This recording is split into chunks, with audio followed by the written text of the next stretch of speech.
And we're back for another all adventures of Marr. How's everyone doing today? All the adventures of Marr here, yes. Yep. All right. So last time we were here, who wants the recap? Who has that memory of what happened last time? We went to the bar. Adventures of Marr. I did not show up. Next. Yes, we couldn't find the halfling whore. We couldn't find Erazem or Caster. We discovered there was a lover spat somewhere in his room, and that was as far as we got. I don't think it was a lover's spat. I don't think there was much love involved. There might have been tender hand holding. You don't know. Look, if that's the result of hand holding, I see why people only do it after marriage. In any case, I believe Skagen bribed some city officials or something. Yep. Skagen bribed Lieutenant Rel, and that is now reflected on the reputation chart. Are Bronze Helms an official military in Freeport, or are they just freelancers that happen to hold the same ranks as military officials? They are the representatives chosen military force. So they're like a Bronze PMC. Helms are the same as the Freeport militia, right? Bronze Helms are the Freeport militia. Okay. Right. The names are interchangeable. The Bronze Helms were a group of gladiators that went on to become the militia, and they recruit from within those ranks still. That is the backstory upon the Freeport militia. If I recall correctly, we were heading down to the docks to try and find Erazem's character. Yes, you're heading down to the docks at midday because you had seen a great deal of stuff was left behind and the sign of a struggle after a break-in. The person that was meant to be in this inn room was not there.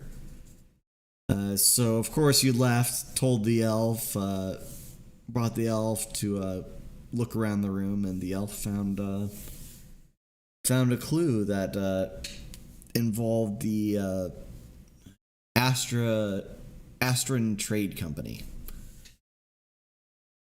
There, that's the recap that I didn't get from you people.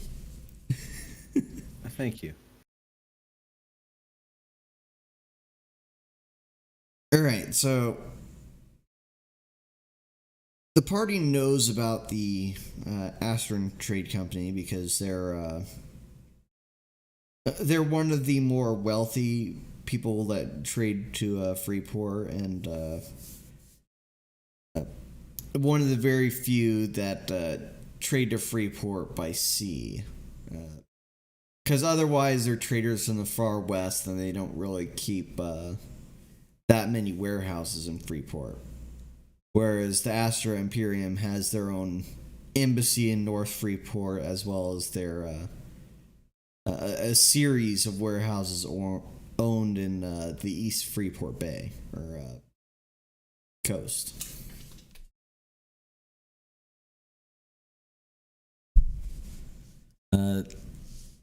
So the party, short on hands as it is, treads over to the to Waterfront. There, the presence of the Freeport militia is rather thin in comparison to what seems to be the regiments of Astra Imperium men just milling about. Most of them seem to be sailors, but they're seem to be quite a few people of military equipment milling about on any variants of guard duty to make sure that nobody pilfers from their warehouses. Did somebody say pilfer from their coffers? Yes, who would be doing such some ill repute things as that, you know? It's not like you guys stole money from anybody's belongings within this day. I don't know what you're talking about. There was nobody there to claim that money.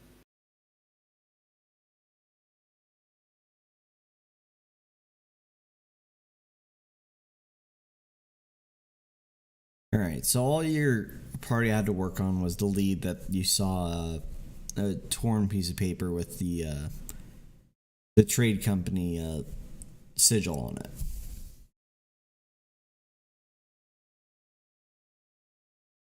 We do know that they have an outpost at the docks, right? Yeah, you're there now. There's the warehouses. Are there any people around? Bright, were you AFK? Yes. Yes. There's a presence of sailors milling about the docks, as well as around areas of the warehouse district. There are less Freeport militia people roaming the streets or anywhere in the proximity. The majority of armed military personnel are Astron Imperium soldiers. Well, that doesn't bode well. Not for a frontal assault on a warehouse district, no. Would they just let us walk past? It depends where you're walking past into. I suppose. Well, we don't even know which of these warehouse buildings he's in, right? We don't even know he's in any of them.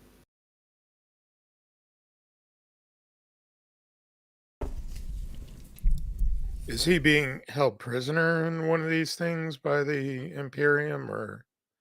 I'm sorry, I wasn't here when I wasn't. God damn it!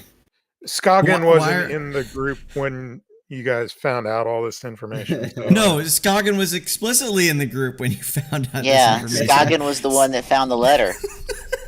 Exactly. Because we were too stupid and obtuse to find it. They were distracted by anything else at that site to find that letter. Listen, we rolled 2 1s and 15 was not enough. Yeah, I didn't have a chance to go back and re-listen to the last session, so in any case, we suspect that he's being held as a prisoner in one of the warehouses, but we don't know. Should we just ask the soldiers? What's the worst that can happen? Do we know who he's being held by, or do we have a suspect of who he's being held by? Well, you have a hunch based upon a thing that you found at the scene of the crime. Yes. You don't have any direct names. You don't have any direct locations. What you do have is that something related to the Astron Trade Company.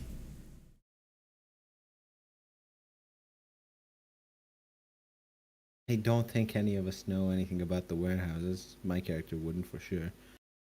It's not his part of town.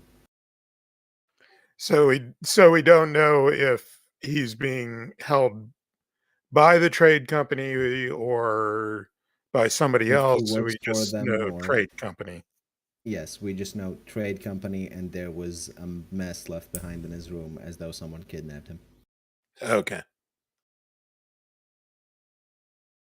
Well, let's go ask the kind soldiers who are guarding the place if they know anything about the escaped fugitive.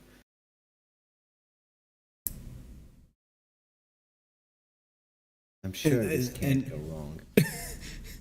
And since you guys remember the last session so well, do you remember why you're searching for this guy? Yes, we are supposed to turn him into. He's supposed to have a shipment from Elkior that's not finished. Yep. Buggered off halfway through it. They want his weapons. And he had something to do with the Astrum Imperium before. I wonder why that he would go missing when Astrum Imperium people start coming into town. I mean, I'm sure he just got with his old friends and drank too much, right?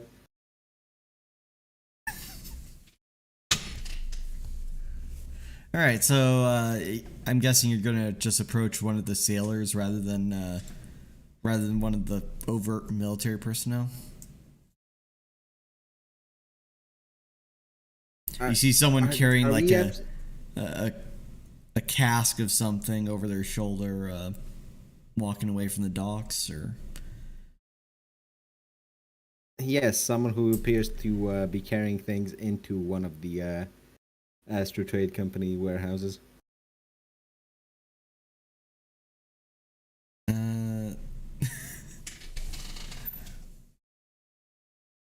I'm gonna say as you approach,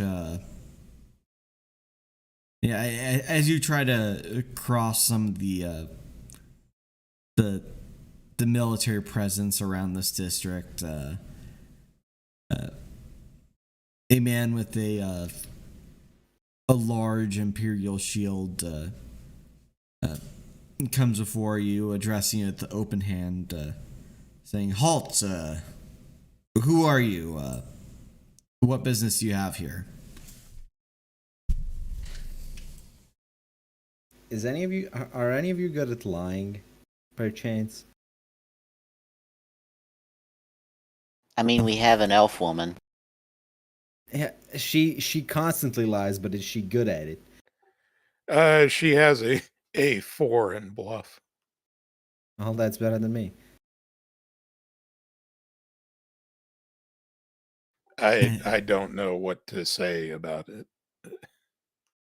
Just tell him we have official business with. Do we know Caster's name yet? I assume Melchior told us, right? Melchior told you about Caster, yes. Just mention how we were sent by the Astro Imperium to see the prisoner. Ask them if they've seen a halfling. Are you whispering this to Skagen, or are you? No, this is just me talking out of my ass. I don't really care. Sid, as usual, is mildly disinterested. Let's just tell him we're looking for a friend who has connections to the Astro Trade Company. Hello, we are looking for a friend that has some connections to the Astra Trade Company. We were told he might be down here at the trade company docks. Could you bluff? Roll bluff, please. I'm going to have to reboot because my screen is apparently frozen. There you go. I don't think that's a bluff at all. We are looking for a quote-unquote friend, and he does appear to have connections to the Astro Trade Company. That is... Well, as long as you roll above 8 when you come back, you'll succeed on your... That is about as truthful as it gets, really. Watch you get like a 5. That would require a 1 from Skagen, which, considering how our rolls have been going so far, yes. Actually, it may be more than an 8 that you'd need.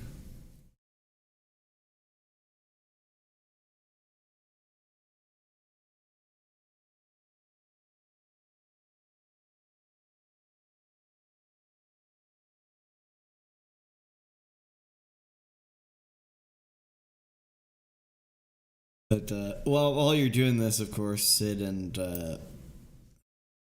what is your character's name again, Bright? It's Varian, yes. Varian. Are you standing by, pushing the elf ahead of you? Because neither of you are good liars or good with any. Listen, I'm used to playing characters. I'm used to playing characters who are good at the bullshitting their way out of anything. But you made one that's mechanically incapable. Yes, not having a character that can do that is quite painful. Also, he said he had to reboot his computer. As Duck is an elf, the lie is going to be unlikely that there's friends in the Astro Imperium for elves. See, look, the lore is the Astro Imperium is the based empire of humans. I mean, you say they're based, but every character in the setting is running away from them. Every fucking player character that's thrown across my desk from the Astro Imperium is like, oh, I'm running for my life away from the military. Listen. Well, I mean, we have a party of non-humans at the moment, so. Yeah, but even the humans are running away. Yeah, all the no, there's not a single non-human from the Astro Imperium that's been put before me, and all the ones that are human are like, oh, I'm running away from the military. The military wants my life. Obviously. Well, I mean, but there's so many better nations to have that excuse with. Yeah, but we're like, what other nations actually? The RNS is French. They're last French. Listen, our last campaign took place in the RNS. We couldn't exactly be running away from them, could we? I mean, it's a big fucking place. You can still be trying to run away from them. Well, especially if you're inland, miserably at it.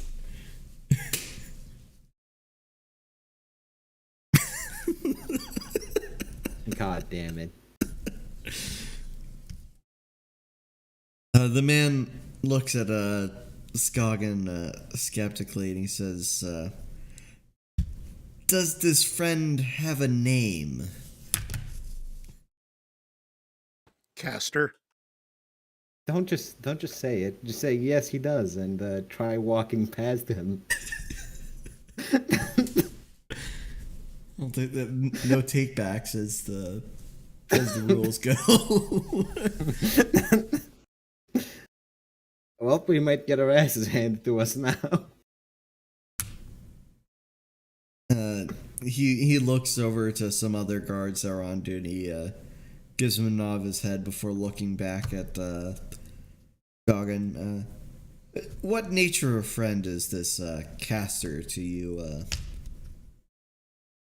He looks over both Sid and Skagen. People. A business partner. Friend.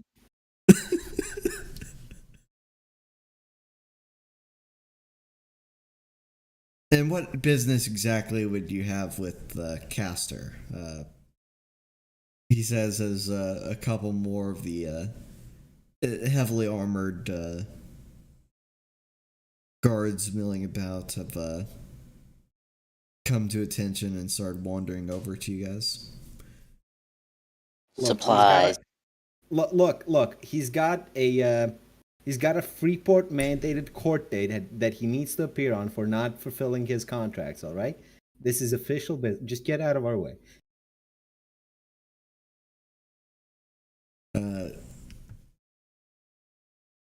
You said he was a friend of yours. You didn't say that you were from the court.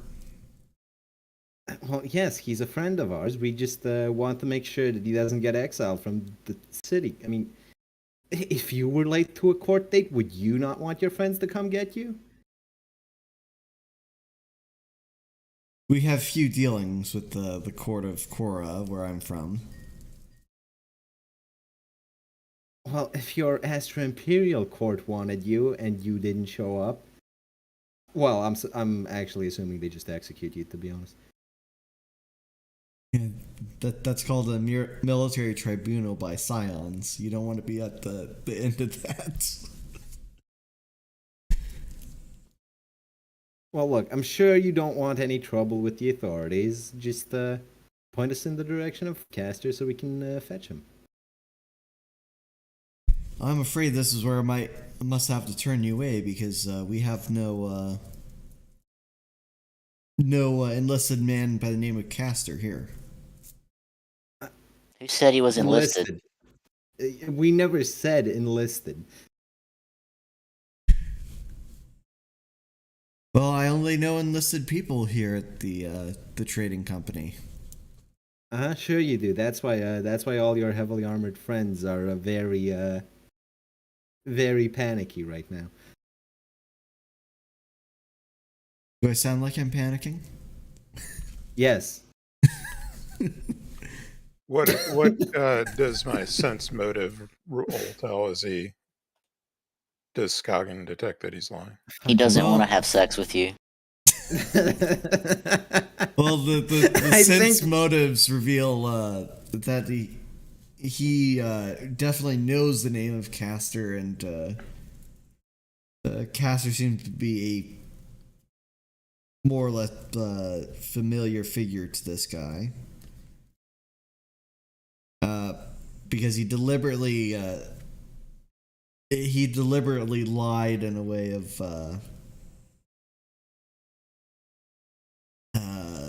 avoiding the truth, saying that there are no enlisted casters here. I'm sure one of them's a caster, but we're looking for Castor. Oh no, this is a trading company. They don't have any casters. Of course they do. They're Astra Imperium. Of course they have casters. You know how rare casters are supposed to be? No, but from what I've heard, the Astra Imperium has more of them than anywhere else. So you know. Yep.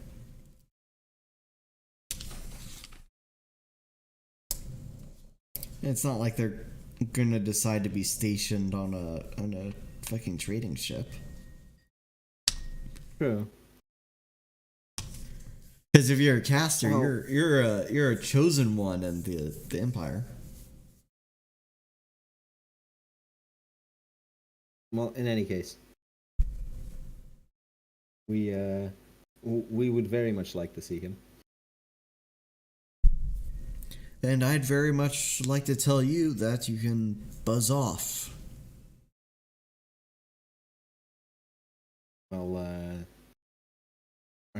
are you absolutely sure about that? I mean, we don't want to get your commanding officer involved in this, do we? And, you can very well consider... get the legatus involved in many things. But if you don't leave, you're going to have business with my friends here. How many of them are there? Well, the number is slowly growing as some of the sailors have stopped moving things here and there as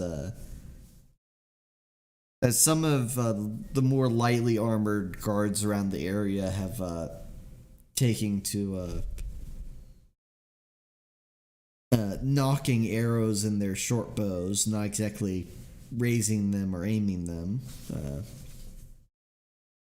But there are about 4 of those within eyesight, as well as the 3 heavily armored guys before you, wearing some kind of lamellar. Kagan, you're good at stealth, right? If me and Sid caused a bit of a scene here, could you just sneak in and look for Castor on your own? Roll for whisper. Yeah, that's not. Yeah. That's not asking that out loud right in front. Yeah, I'm not asking that. I'm not asking that out loud. I'm not fucking retarded. Yeah.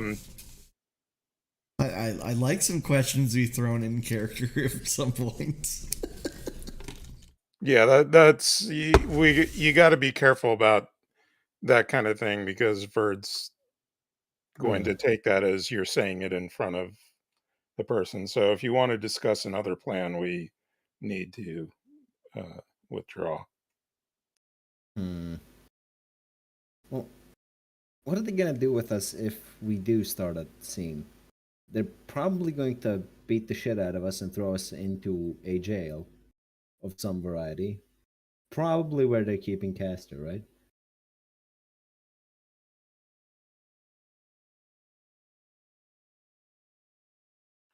Well, they'll beat you up and throw you in a jail. She's not sticking around in a fight So, that we're clearly outnumbered, even though they're being insulting, lying cowards.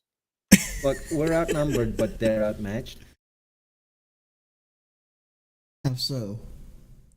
That's a bold be- assumption. Because I can heal more damage than they can output. Again, that's a bold assumption. That is a bold assumption, but I don't know if you can out heal a gladius through your throat, but good luck.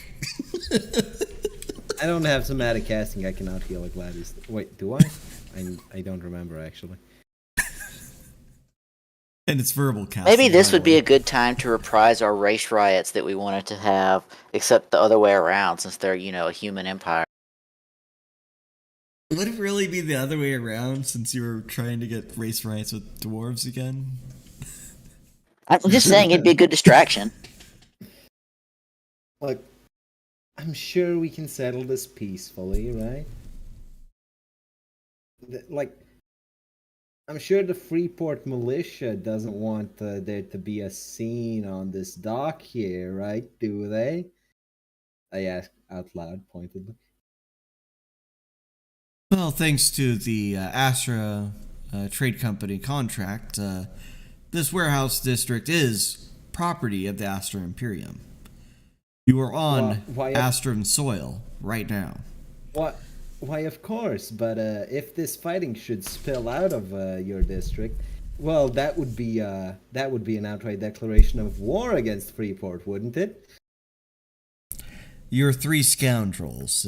There's no chance of this spilling out into the streets of Freeport. Hey, don't look at me. We're very talented scoundrels.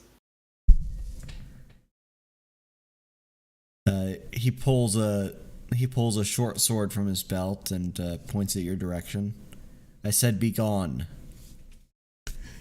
Fine. At least we know where Castor is, right?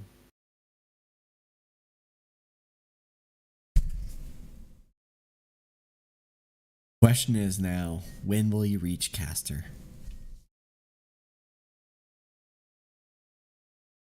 All right, so I guess Do you have guys, is there a map of this area that we Yeah, can let's see? retreat and scope out the building, because well, we're gonna- unfortunately, I did not make a city map because, Jesus Christ. that would take a bit of time. Because unlike for the All Mage Party, Freeport is a big place. Like this little fortress icon, that indicates it's it's almost a mega city. It actually would fill up this space. Yeah, it fills up a radius of 9 miles. All in this part of the coast.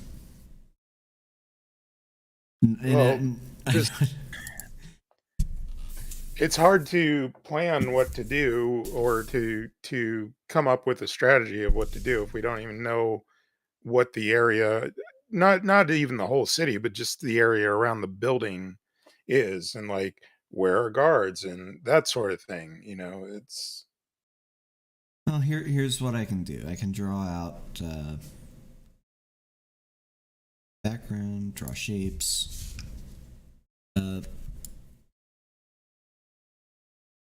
Consider this a very, very simple stylized drawing.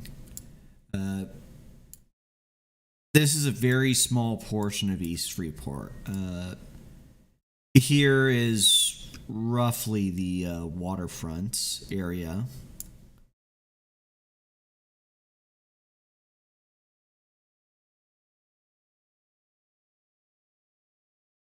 Brown, I'll make some buildings.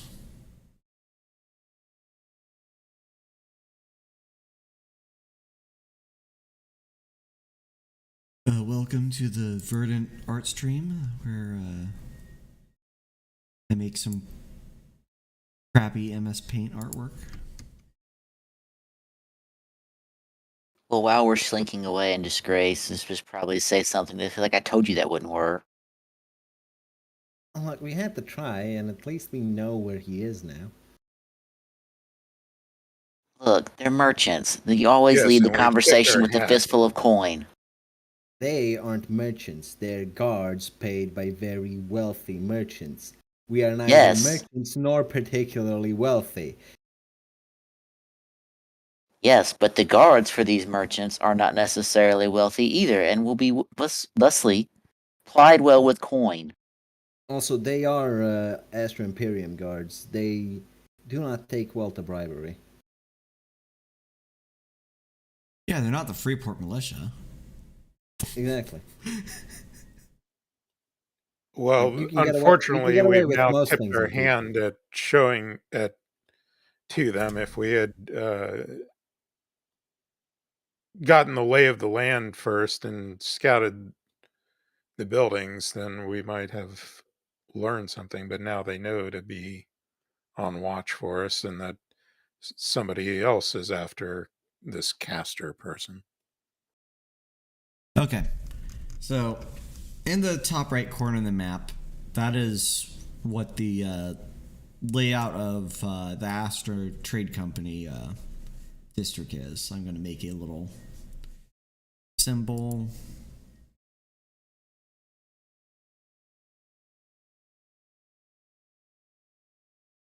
What wonderful drawing.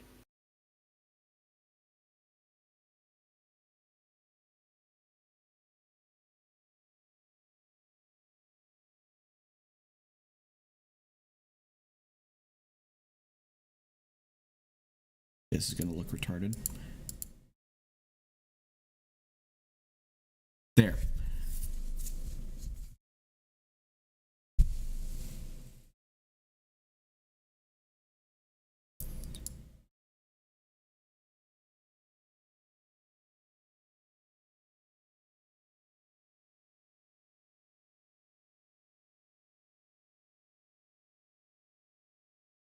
There we go.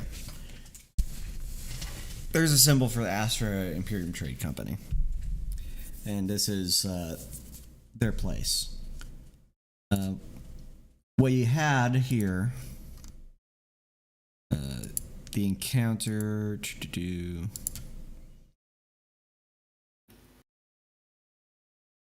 large.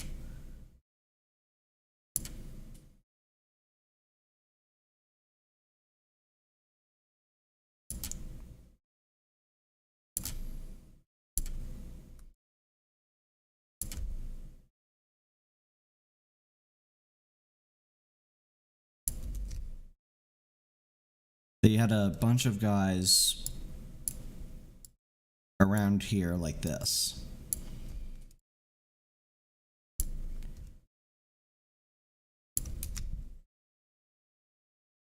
These are specifically the tokens for the military guys.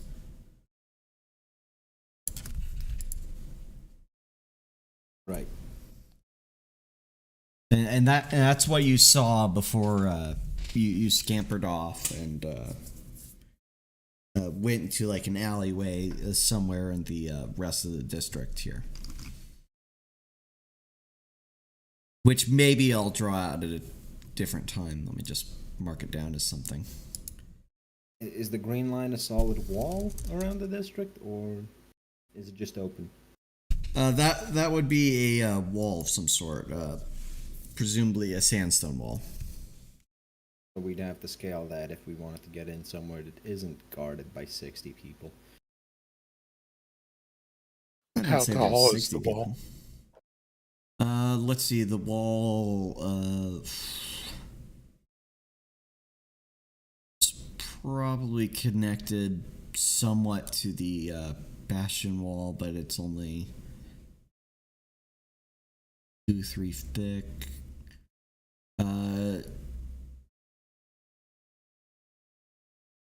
14 foot. Sounds right. Now, where are we going to buy a 15-foot ladder? Or a 20-foot rope.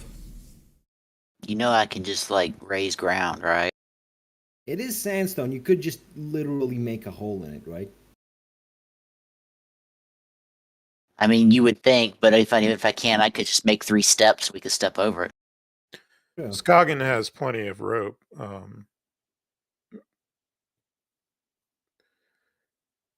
Okay, so what I'm thinking is we go back to the markets. We buy a couple of potions of dark vision for Skagen and Varian. Then we wait till sundown and come back and climb over the wall and sneak around.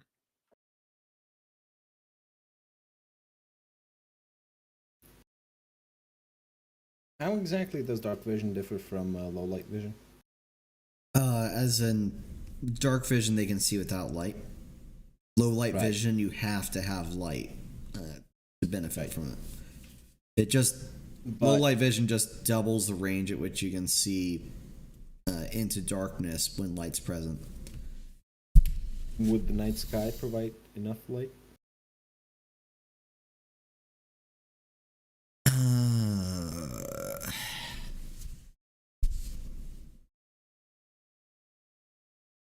Yes, a cloudless night provides well enough vision to see ahead of you,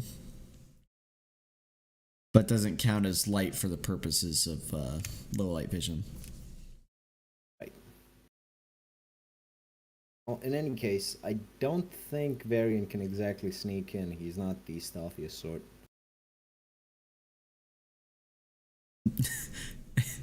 And neither can Sid. Sneaking is for rats. This is why I said we should cause a scene while Skagen sneaks in.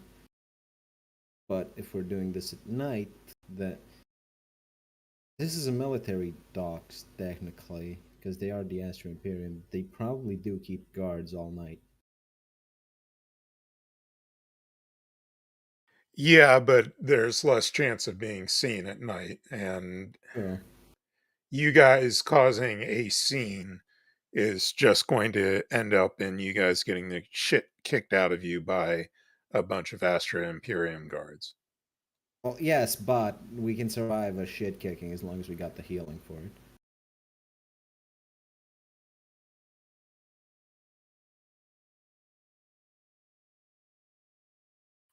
I think that's a very stupid plan to pick a fight with them. Probably.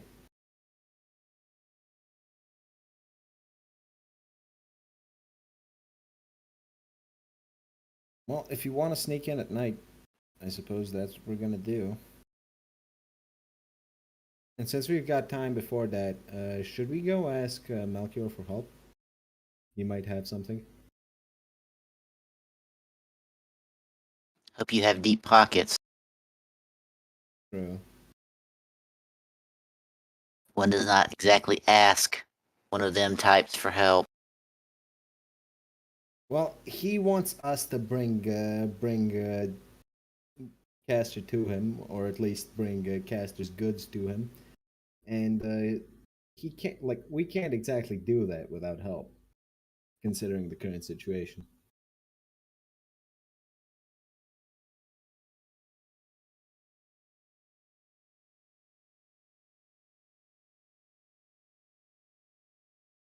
In any case, it doesn't hurt to ask, right? Well, it depends on who's getting hurt. True. And he is sort of a thieves guild leader-esque. He might be good at sneaking, you know, or know people who are. People who aren't us. God, you're gonna make me token stamp Melchior, aren't you? Yes.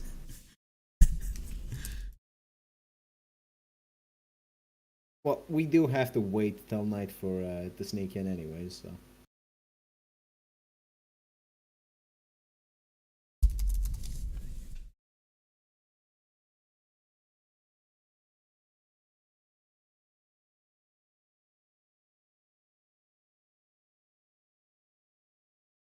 I don't know. I think we should make it do a more direct thing.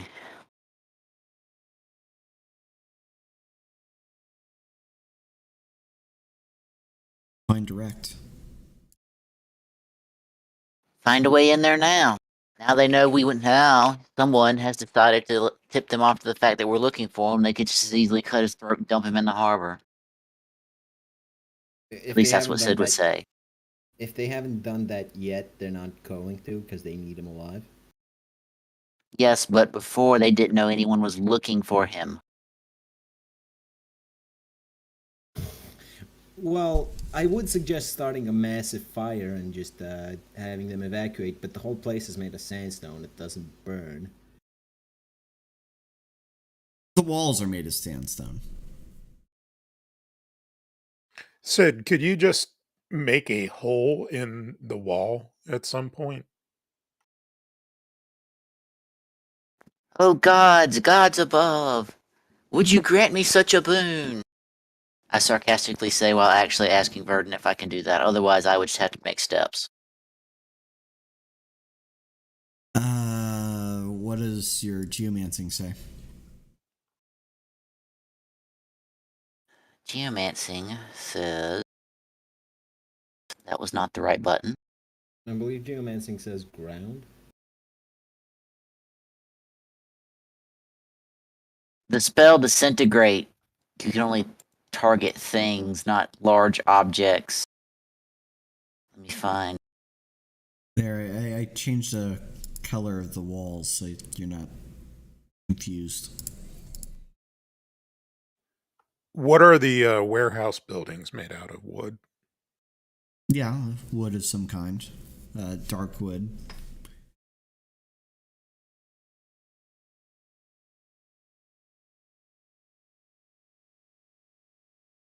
Oh, wait, no, I can do it.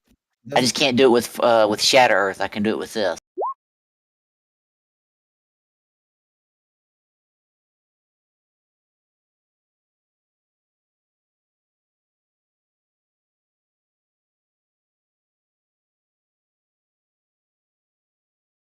Yeah, you can reduce the thickness of a wall by 2 inches per cast. In a 10-foot radius. So I could take out a 10-foot radius section of wall 2 inches at a time.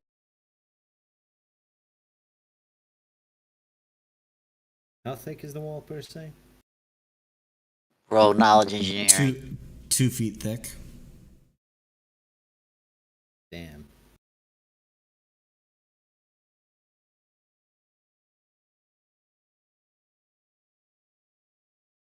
I can also just make steps over the wall. Which is quicker, yes.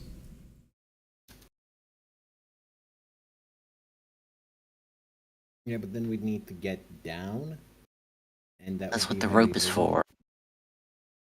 Or she can also make steps on the way down. Sure. Well, let's wait until nighttime and then try the step method. Otherwise, we're just gonna be here. So you don't want to see if Melchior can be bought? Look, normally I would go ask for help, but this plan appears to work. Appears. Let's see how badly we fuck it up first. quote unquote appears. Also, did we see if the warehouses have doors on both sides?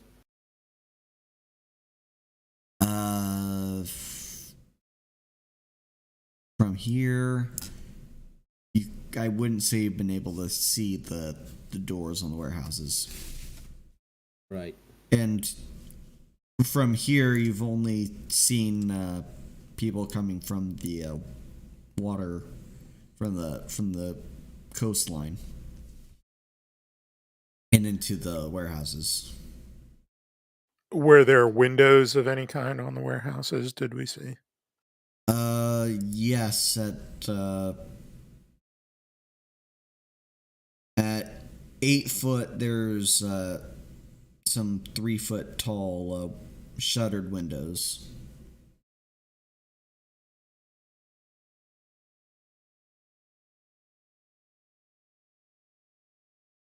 That seem to be mostly for ventilation.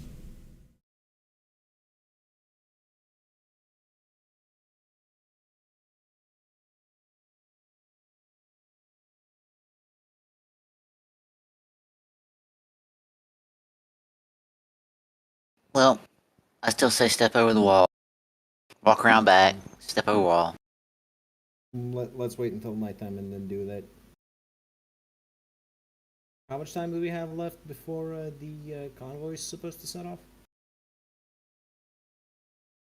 The convoy is the day after the mayor, Lord Mayor of Freeport, addresses people at a meeting. So, 2 days.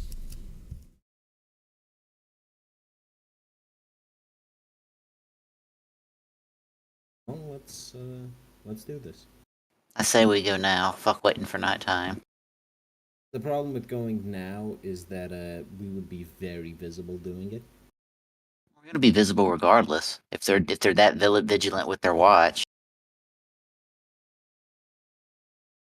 There's a difference between people climbing over a wall in broad daylight and them doing so at night. Korinne, what's Sid's casting tradition?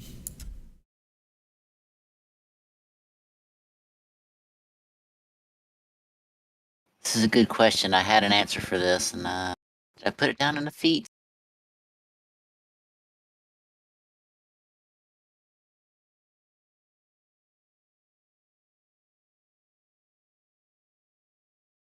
Prepared caster. Wait, you're a prepared caster? I think so. I may be wrong. I can stop hitting the button to get out of the... Have her casting prepared ahead of time. Did we lose someone? Oh yeah, we lost Korinne. I think so. Maybe, yeah.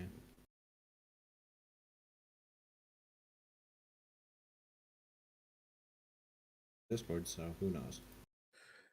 No, I'm here. It's just Roll20 keeps derping. Ranger has divine, apparently.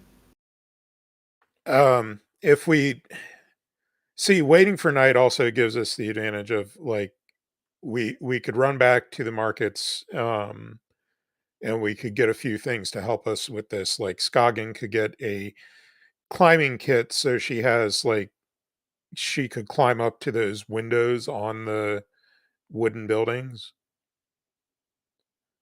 Even if we decide we don't need dark vision potions, which are kind of expensive, but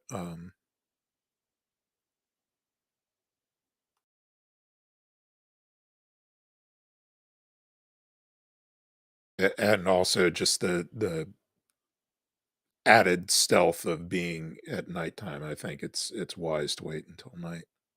Actually, dark vision potions are cheaper in spheres, like everything else. dark vision potions are cheaper in what? In spheres, you don't need as high as a caster level to give people dark vision. Ah. Yes, you can get caster level 1 dark vision potions for 50 gold per. And it'll last for 1 hour. Oh, that's good. Yeah, let's so yeah, Skagen would like to run back to the markets and get a climbing kit and a few dark vision potions. Hooray, people spending money on things that aren't explicitly magic items. Aren't I don't count consumables as magic items.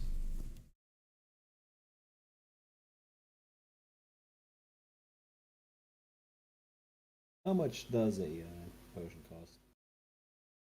It costs to make it. It costs 25 gold per caster level, and I assume there's probably some extra for the amount of talents that are in that magic item. So if you're just trying to replicate a core part of the core spell, like say you're replicating cure from the life sphere, at caster level 1 it's just 25 gold to make that potion, though it will be charged at 50 gold to purchase such thing. Because crafted items are like half the price of what they are to just purchase on the market.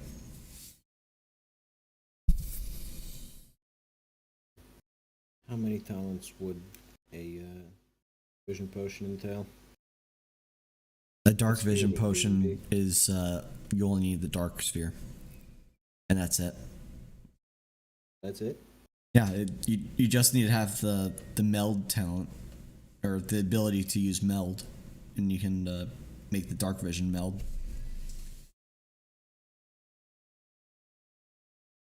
People sleep on the dark sphere. Not sure why. I guess it's because it doesn't have any overt game-ending stuff in it, like your build where you can make everyone have 5 regen per turn. Yeah. Listen, the Dark Sphere had some interesting stuff in it, but it wasn't really for this character. You probably wanted Edge of Night, didn't you? Edge Lord. Edge of Night. It's the one that gives cutting damage for people inside the Sphere of Darkness. I forgot that existed.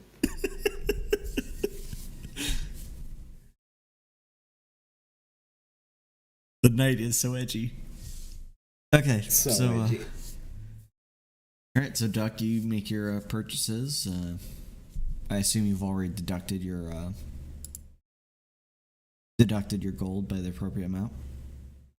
Yeah, just a minute. Okay. Should we let Skagen go in alone? Because she's got a pretty good stealth score, and the rest of us would just bring it down. Ah, yes, a lone elf wandering into a military installation. Well, I've definitely seen no hentai with that plot before. Look, it's better than a lone elf and 2 fucking heavy armored assholes clanking behind her. I mean, you can take off the armor if you want. Ah, yes, I could turn myself into the squishiest thing in existence. How wonderful of an idea. Or you can ask for Melchior for help, so Skagen has backup. Yeah, but that would require going to ask Melchior for something. and I assume I'd go. I mean, I'd pay a minimum you of had 10 platinum you had for it. time to wait before nightfall. Look, we were paid to do this job alone. We weren't paid to. Ask for favors from the people that you were given this job by. Yes. They wouldn't have given us this job if they wanted to do it themselves.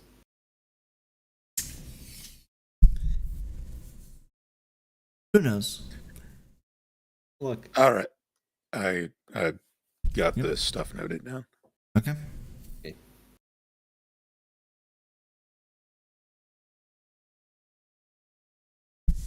All right. So I'm gonna say that you guys are in an avenue. Draw some more of the walls here.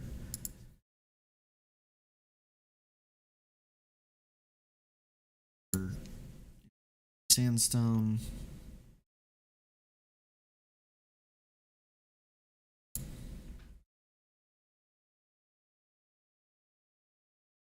Because a lot of Freeport is districted by these the sandstone walls here. This seemed to be in the past as much of a fortress city as it was a merchant's haven, and considering that they're giants wandering this desert, you can probably see why.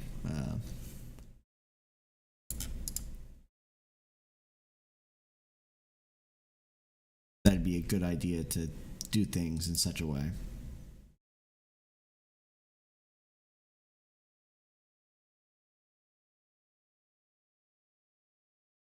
a city of thieves being designed exclusively for thieves. Who would have thunk?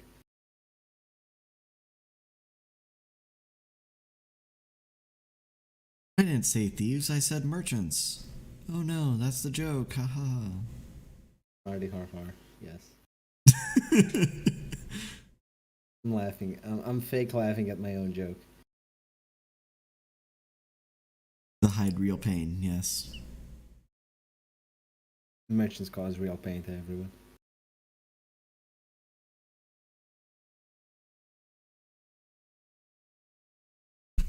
Okay.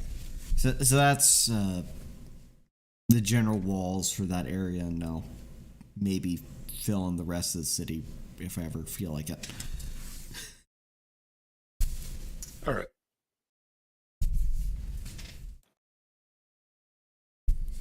So, I guess the three of us can sneak up to the wall, maybe about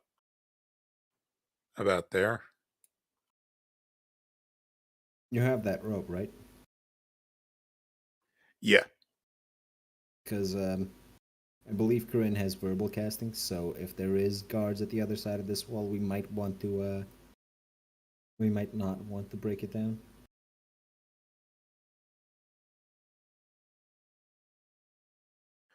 Yeah. My verbal casting is grumbling obscenities. Yeah, but verbal casting means it's loud enough for others to hear, which not good in this case. What's Varian's strength score? Because, and how tall is he? Because Scoggin is 6'2". I'm So 6'1". between the two of us, if he's strong enough to lift her up onto his shoulders, she could probably climb onto the top of the wall that way. How heavy is Sid? 140 pounds. Yes, plus armor and all the other stuff. 140 pounds. I could technically do it with a heavy load, but I don't think I could climb with a heavy load. Yeah, I just need him to support her as she climbs onto the wall. That would. Nobody tosses a door. I don't think you're too heavy to toss, my friend.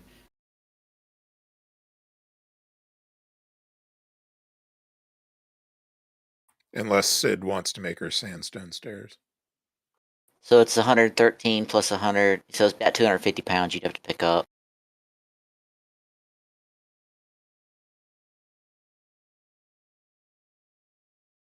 Yes, how tall is the wall? 14 feet, was it? Yeah, he said 14 feet. So, how tall is Varian? 6'1". Yeah, so between the two of them, that's maybe about 11 and a half feet. And then if you consider she would be reaching her arms up, she could probably just about uh, grab hold of the top of the wall to hoist herself over. I'm gonna take off my armor for now for the benefit, because if I climb with this armor on, even without the armor, I have a -1 to climb. Well, Varian doesn't need to climb over the wall, just like I said, just enough to lift Scoggin and up, and she'll go over by herself. And If then you're Alright, willing to alright. if you're willing to stand still, I can just raise you up 10 feet in the air, and then it's just a 4-foot hop over the wall, and then you just have to jump down the other side. The problem is you'd make a lot of noise doing that. Let's just stack a human pyramid. It's like, if going by my lift off ground score, I can support both of you.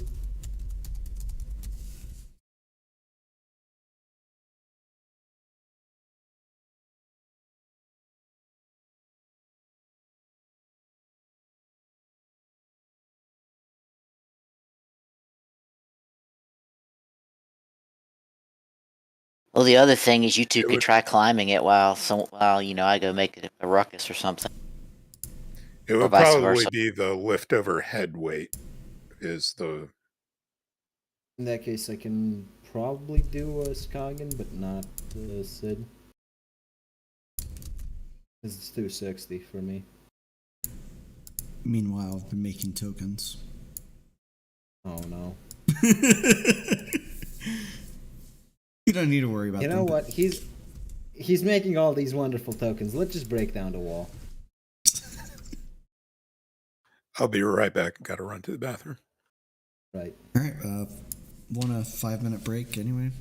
Yeah, let's take a 5-minute break. Yep. I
All right, we're back.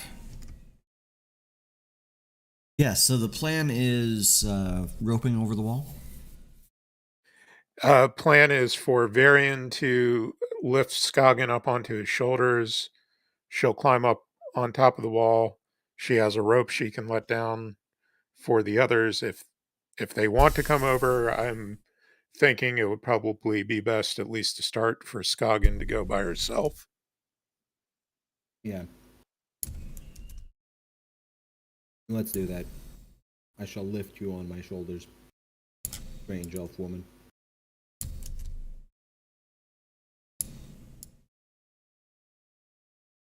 Strange elf woman. Maybe we should go ask Jack for help. No, you're Jack. He's Oh, John. sorry, John. So why'd you repeat yourself twice over? Look, And Anyway. you said strange, elf, and woman. That'd be three listen, times. that's 3 times.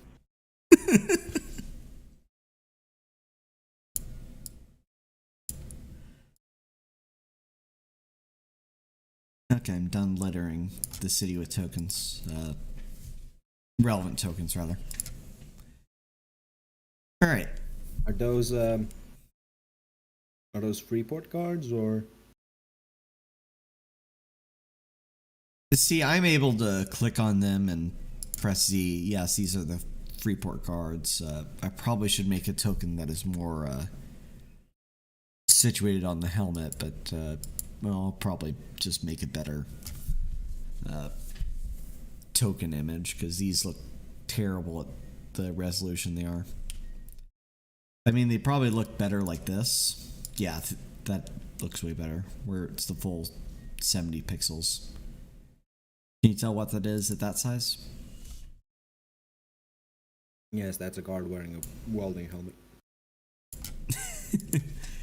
Well, it's supposed to be barbecue, but you know, details.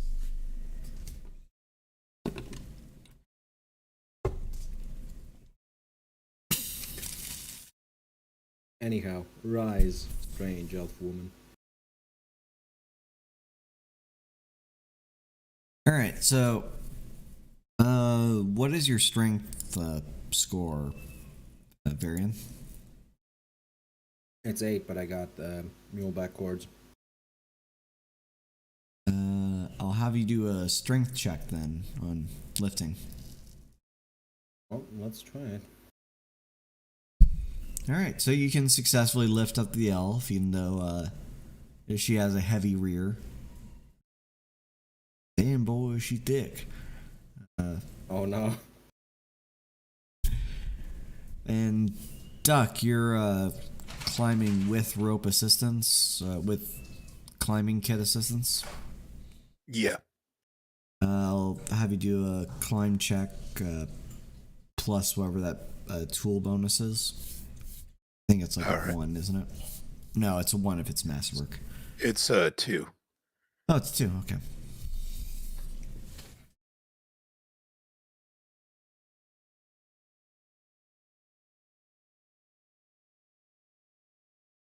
All right, so you successfully make it onto the top of the wall, and you see in the night there are people wandering around, torches in hand. Thankfully, these guards look to be like the light armored kind. The heavily armored ones don't seem to be patrolling around the wall because why would they? Like that just strains effort. They can, you know, watch fixed defense points like well, the opening in the walls, the doorways, and out in the docks, just in case there's any aquatic creatures that are coming up to rob them, or worse, people that can swim. Is there enough light out that she can use her natural low light vision, or She can definitely see the people carrying torches, which would be there and down that way. and see torchlight there and there. All right.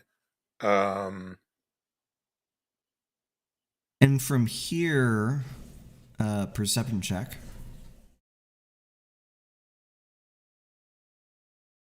Okay. Skagen can see from a window nearby and in this building that there's torchlight gently radiating through the closed shuttered windows of the warehouse there. So these other two warehouses, there seems to be no light coming from within. They're dim and whatnot. All right. She is going to first of all make a stealth roll to kind of make sure she's being stealthy. Mm-hmm. Okay, yep, she's decently stealthy. And then she's going to go ahead and take one of the dark vision potions just to make sure she can see properly. All right, so she has clear dark vision for up to 60 feet around her.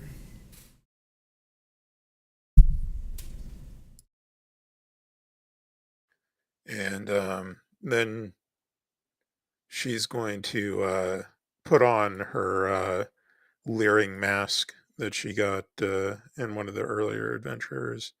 Mm-hmm. And so finally she'll what's that? So Skagen put on the mask, feels more dexterous. It's easier to move her limbs. It is a magical mask, after all. Yeah. And then she will pull out some rope and let it down on the outside of the wall. Okay. So that Varian, if he gets the inkling, can climb up it. Yeah.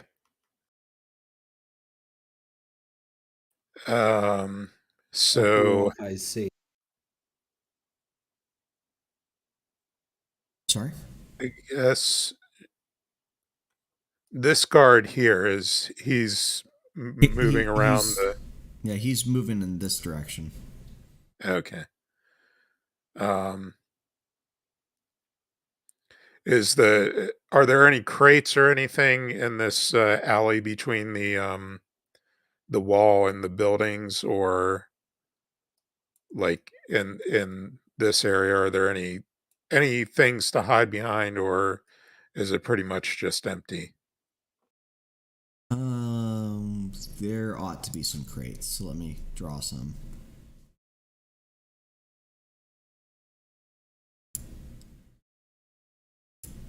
They don't have many just earthy colors here in Roll20's default color settings, so let me just go gray. Yep, so there's going to be some barrels stacked against the side of the warehouse here.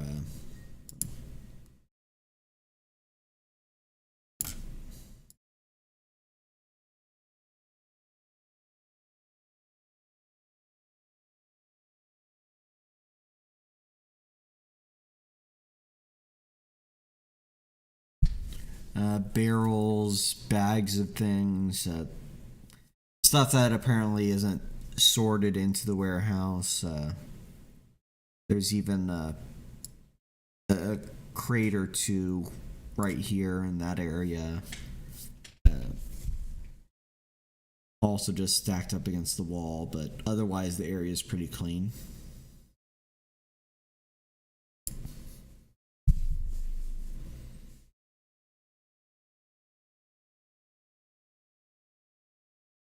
All right.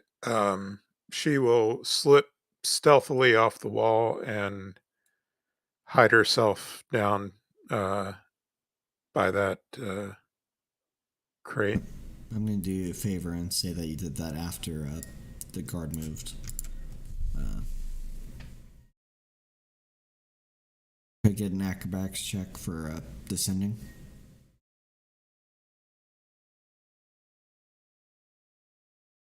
Okay, yep. You definitely had a controlled fall, descending down from the wall, taking no damage as you reach the ground below you. That you'd hid yourself behind some packages just in case if someone else starts rounding the corner and shines the torch your way.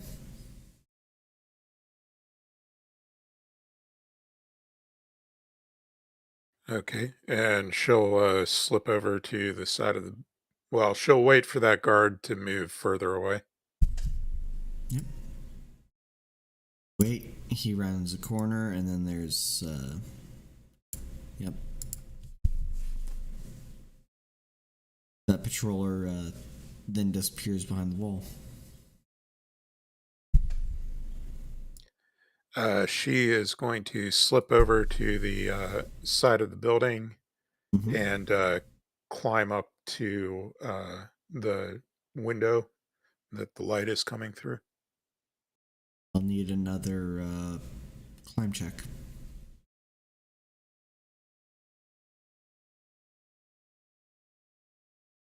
Okay.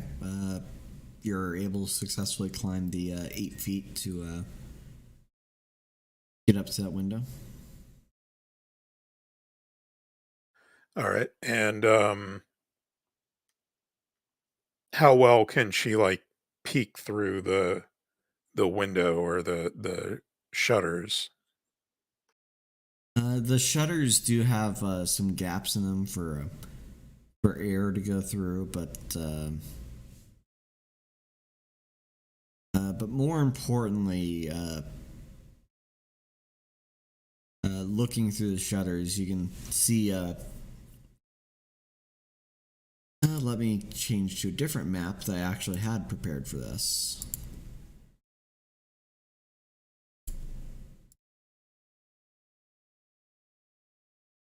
Yeah, you said it would be nice to have a map to display things, and I actually had this prepared for the session, but I didn't have the external map.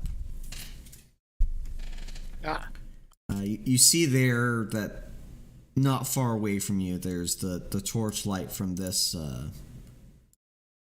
sentry just going through the open window on this rising in the warehouse.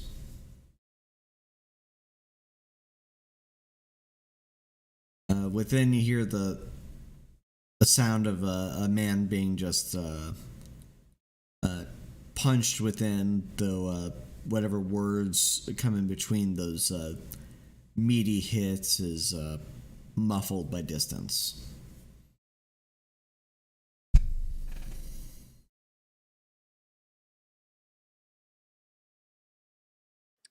Okay.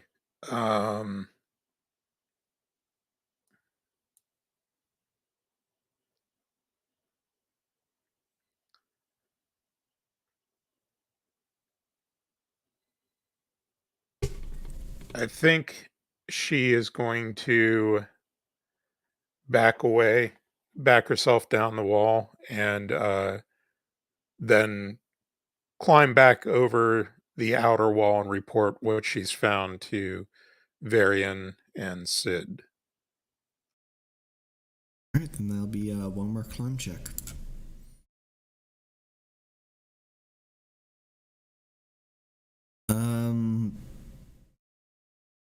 It is a bit more difficult this time to just climb up that stone wall without rope assistance. Not that you had it the first time up. So you find it somewhat difficult, and you're. I'm assuming you're gonna have like climbing claws or something that you're helping too. Yeah, she has climbing claws on her palms. Yeah, so she's having some difficulty sticking the next part of her landing, so she's stuck herself like a good halfway up the wall.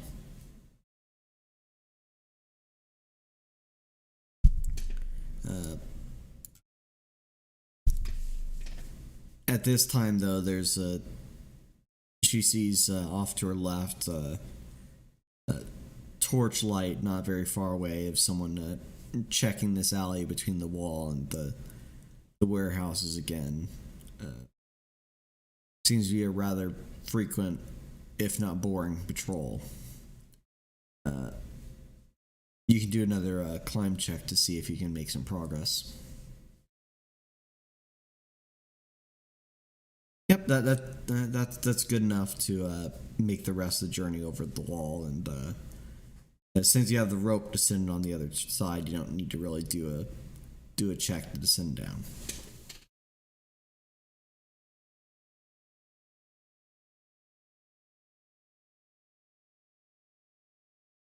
Now, Telvarian, what did your elf eyes see? All right. She'll whisper to. She'll motion to Varian to move back over to where Sid is, so she can tell them both.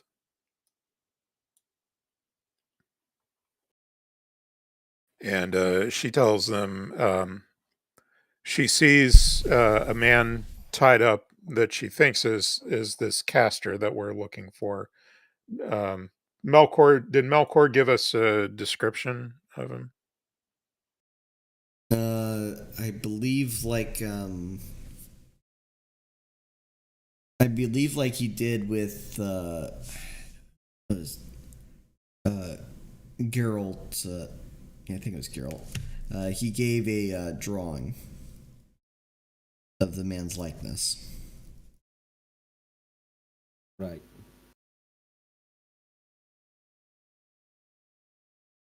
Okay, so she says, "Yeah, I saw a man that looks like the drawing that we were given of Castor.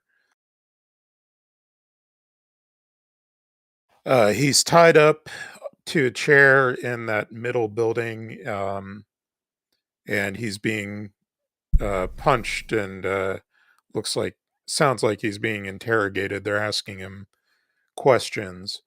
Um, there are several guards in that warehouse, and several guards making regular patrols around the buildings.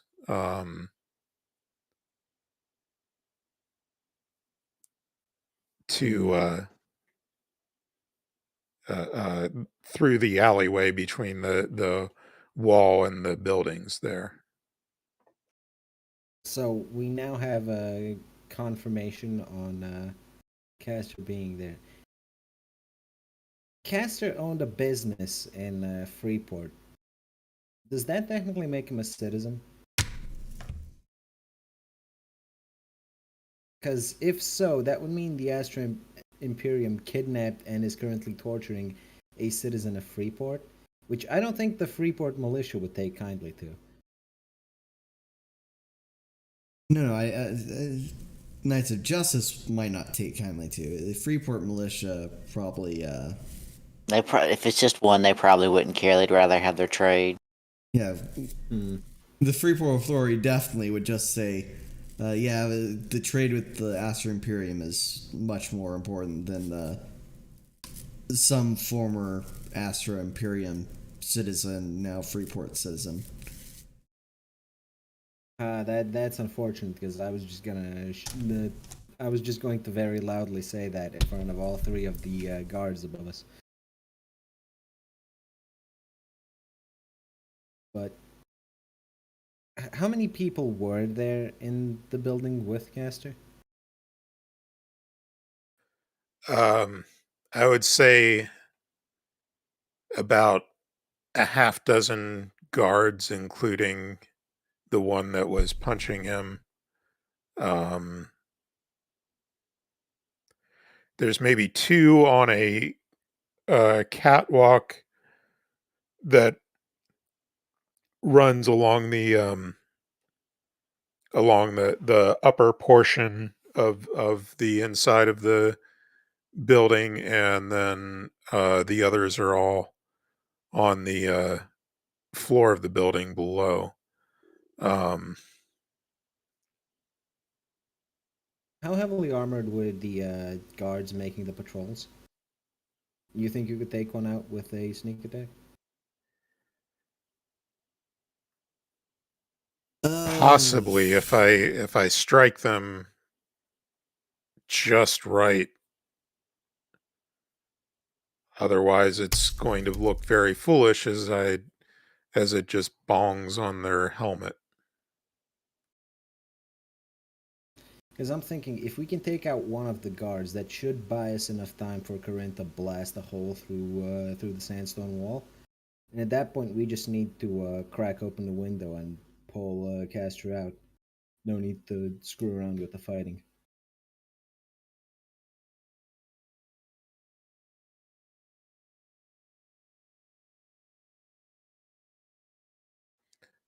Well,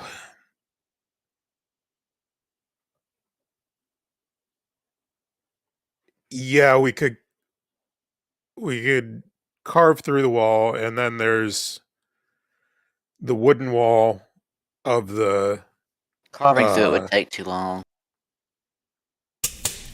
That's why I said we need to take out at least one of the guards to buy us some time. Well, even with that, it would take multiple days because I only can do 2 inches at a time. It's a 2-foot thick wall. You can't. It costs you nothing to do it. Well, that's still about how many casts? 12? 12. So that would be a minute and 12 seconds. Yeah. Of pure casting. While the sounds of well, not only the chanting for the spell, but the sound of the rubble that is caused by the wall being turned into rubble is produced. What's the distance? What's the distance between the buildings?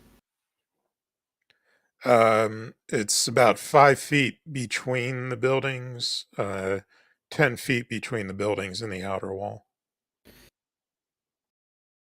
Sid, you think you could? How tall of a pillar can you create out of dirt?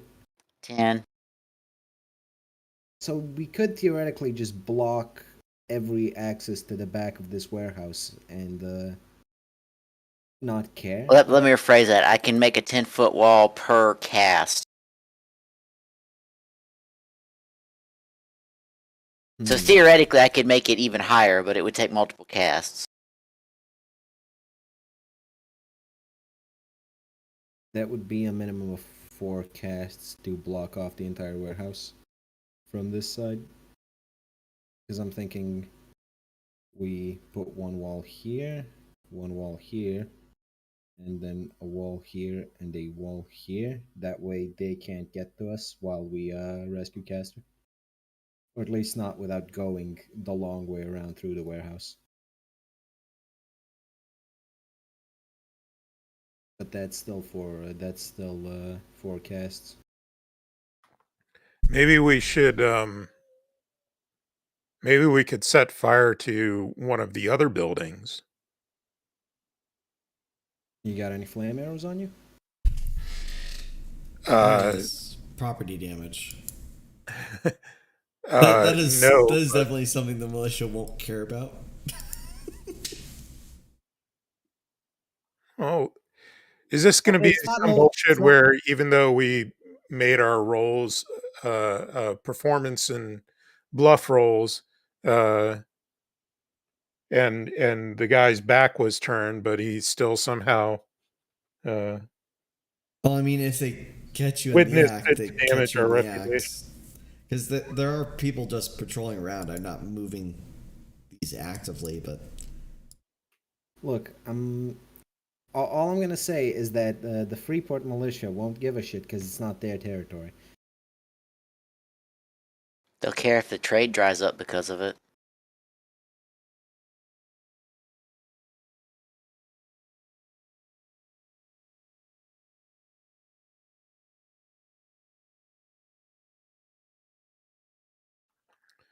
Well, Look, that's they can't prove that we started the fire. Who says they had to prove anything? They could just blame it on us. I mean, yeah, they could just blame it on us, but they could blame it on like a million other people in this city. Yes, it could be any other group of adventurers that's wandering around in the night in the warehouse district of East Freeport. Exactly. You know how many of them there are? As a matter of fact, I do. We're GMs by Grand Theft Auto rules, where there's nobody around until you do something. Then all of a sudden, the cops are just spawn right on top of you. No, I have the cops around. Wait, hold on. So if we put a wall here and a wall here, we can, because the window is right here, right? There are, I believe, there were 3 windows along each side of the building. It looked like. So wall here. That's 2 casts, 12 seconds. I guess that could buy us enough time to get in and get out, right?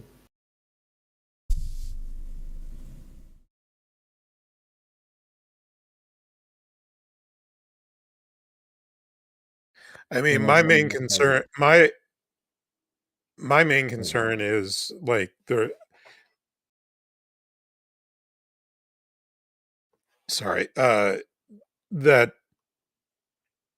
the main reason why I came back out to inform you guys is because, look, I can get into the building, but there's no way I can get to Castor and free him with the number of guards and where they're positioned inside the building. So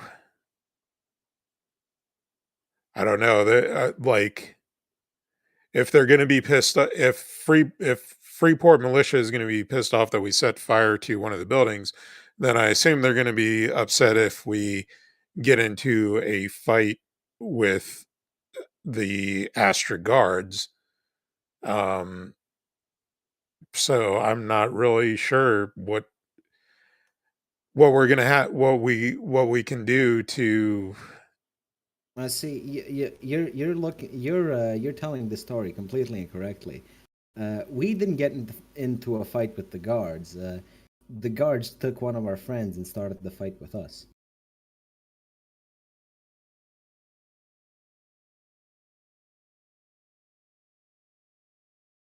Somehow I don't think that that's going to work in our favor.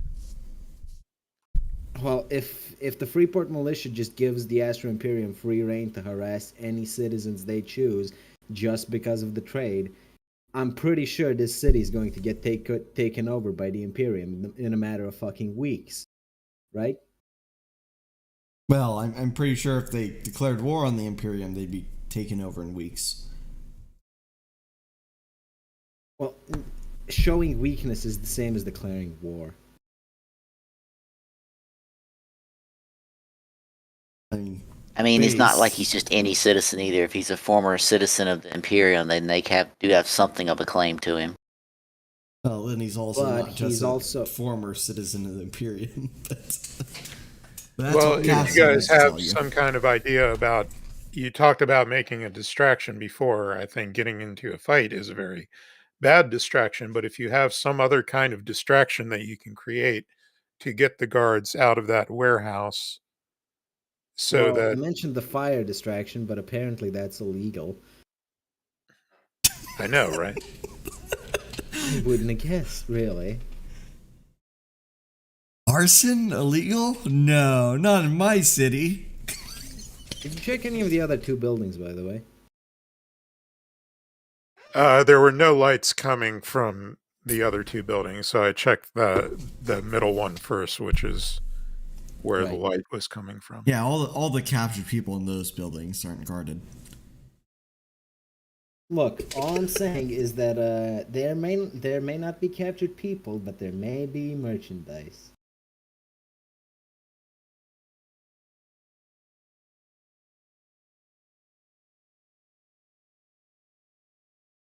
And if you have guards outside, what's the point of guarding inside the warehouse unless you're guarding someone? The merchandise isn't just gonna get up and walk out on its own. Hope not. Okay, new plan. Let's go back to Caster's apartment, and we're gonna steal some of his gear to look like Astra Imperium people, and we're gonna dress Skagen up in it and send her in there to get Castor out. The Astra Imperium is extremely racist. Kagan, not only is Kagan a woman, she's also an elf. Well, if they find her out, no harm, no foul. Spoken as someone that's not extremely racist.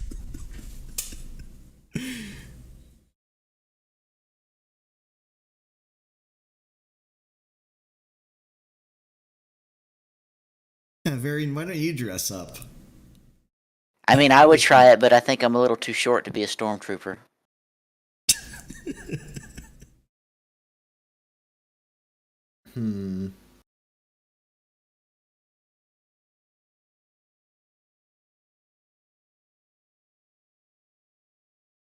I think I'm still relatively obviously an elf, even if I am a half-elf. If we're going to set a fire, you don't want to set it to a building, set it to one of the ships. Because then they'll all have to come out to put the ship fire out, because ships are very flammable. And it's not property of Freeport, it's their own dumb fault for leaving a lamp unguarded and knocking it over. I suppose. How much does an fire arrow cost? Actually, we can't buy it. It's nighttime right now. Now, what you do is you sneak onto the boat, dump out some oil, set the oil on fire, and then when they go throw the bucket on there, whoosh. There's too many people around to sneak on one of the boats.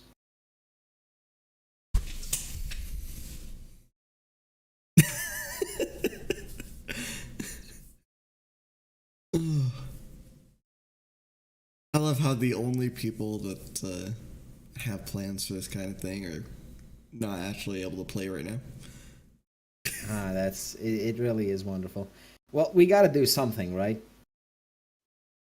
I recommend we just put the two walls up, actually we can't, because I don't think the dwarf can climb over, right? Well, there is still the rope hanging down from the side of the thing, so... I can raise myself to the top of the wall and then jump off the edge if that's what I have to do. Yeah, because I'm thinking, just make some stairs, right? Put the two walls up here. And we go through the window.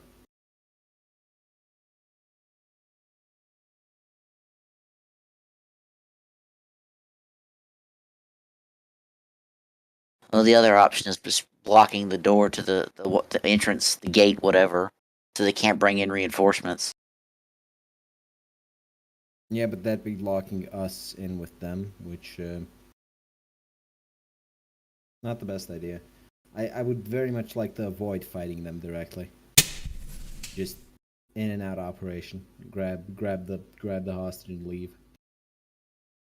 Well, there would still be fighting because, like I said, there are guards inside the building. So even We can the walls simply create an exit path for us that's not going to get blocked. Exactly. We don't have to fight more than one or two guards, though. We just have to free Castor and help, get him to run with us. And then we turn him into the Thieves Guild. Listen, leave that part out while we're talking to Castor. I think it would be in our best interest to not fight any of these guards because of complications with the Freeport militia. Man, fuck the militia. They're already in debt to us, anyways. barely. Our reputation with them is barely good, and it seems like it's a lot easier to damage reputation than it is to gain reputation with any of these people. And what exactly is the Astra Imperium gonna say? We tried to kidnap some people and they ran away.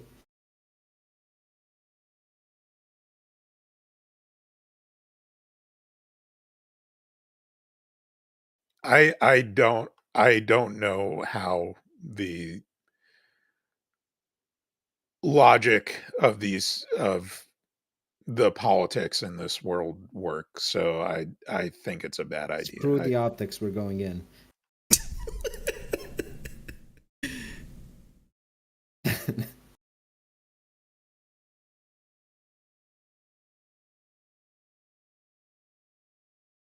The only reason this might be a bad idea is if we lose the fight against the Imperium. Which Yeah, I mean, at this rate, it's going to be a fight either way. We're not kitted out for stealth unless you want to go find a bard. Even if you find the bard, we got to turn him into the Thieves Guild. I doubt he's going to help us here. Doesn't have to be a player bard. You could find any other bard that you've also pissed off recently. Exactly. The bards aren't on good terms with us. Because you killed one of their shining stars. Let's just make the stairs and do this.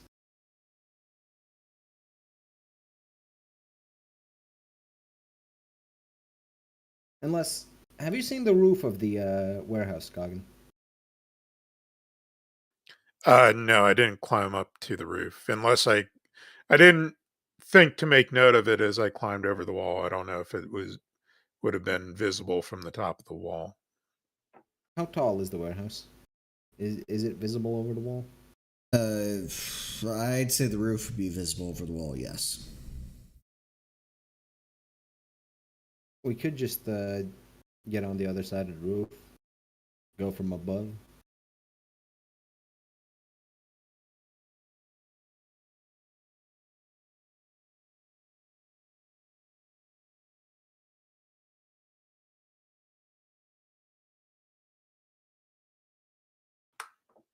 I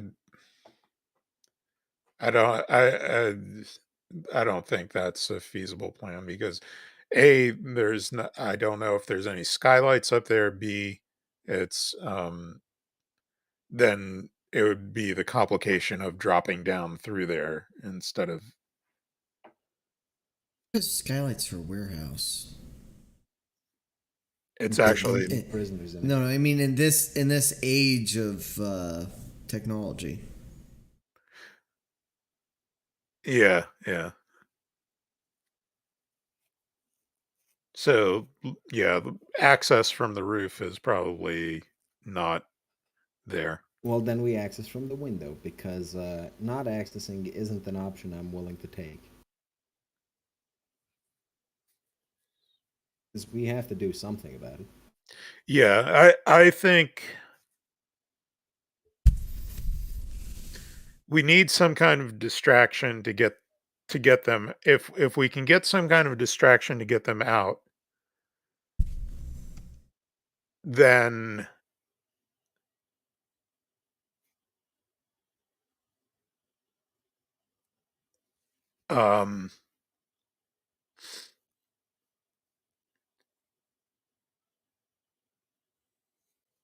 Do you have anything that can be lit on fire?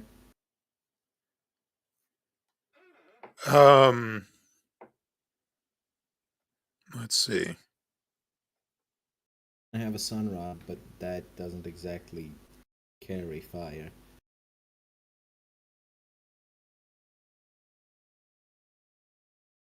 You have cantrips. Yes, but that would require us to move to close enough. What is the range on cantrips? It's close range, right?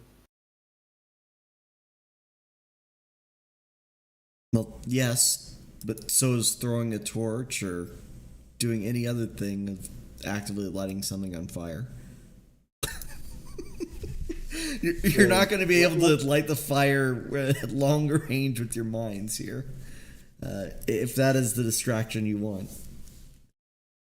Well, actually, I can light both. I can light both the other warehouses on fire with cantrips if it's close range. Well, do either of you guys have flint and tinder that you can loan Scoggin? I got some tinder twigs, which are good enough to start a fire on their own.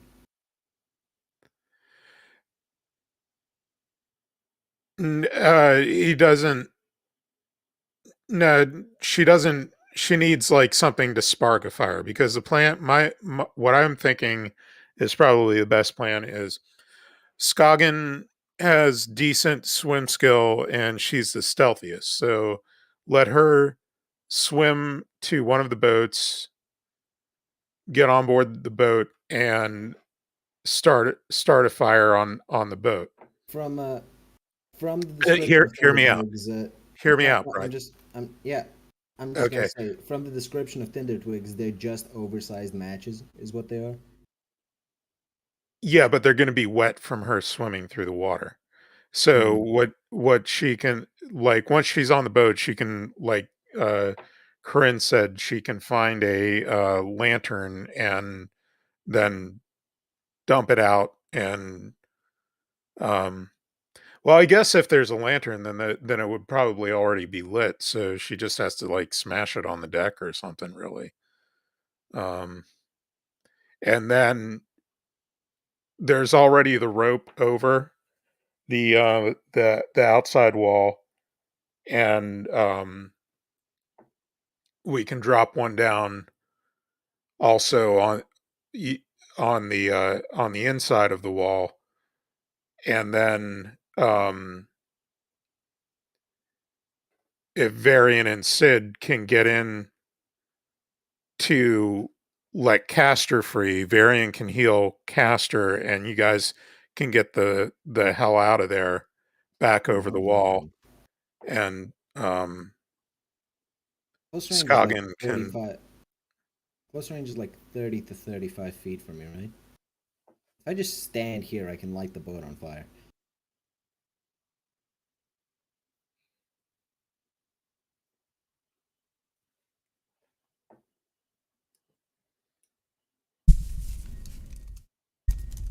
I assume the distances are correct, Verdon?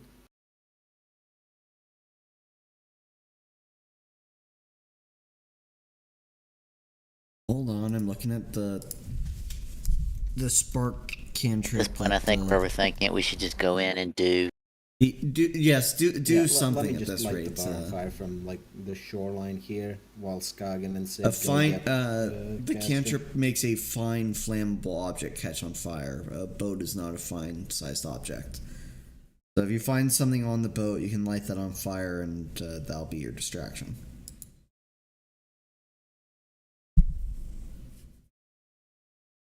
All right, is that what we want to do then? Yeah, you two.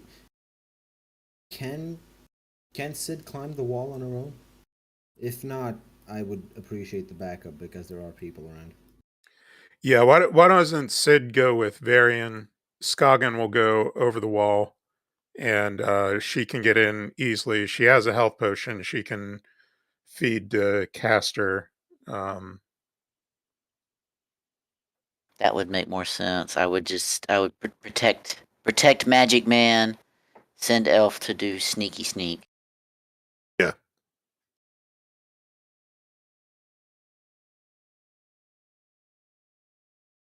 With all the effort So Scoggin will climb back up to the top of the wall. with all the effort I put into building this district, well, you have the rope, so you succeed that climb check. With all the effort I put into this district, maybe I need to have something happen in here again to use the map I'm gonna make. It's a nice map, and you know we might want to bully the Astra Imperium later when we have a full party. I don't know why the Astra Imperium is given such a bad rap by the players with like a paragraph of background. Have you seen how they treated us? Yeah? Yeah? How they treat elves and dwarves.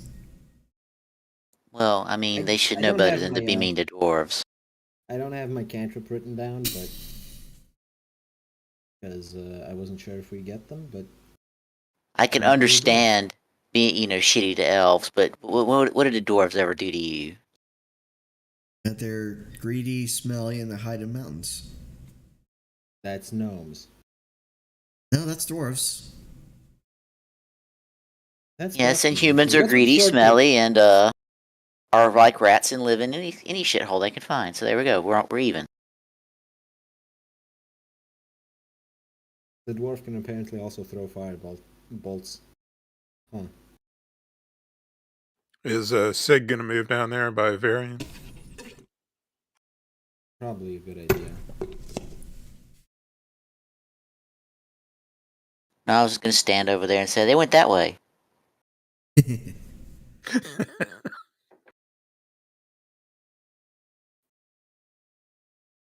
Move along, move along. Alright, so you guys sneak around to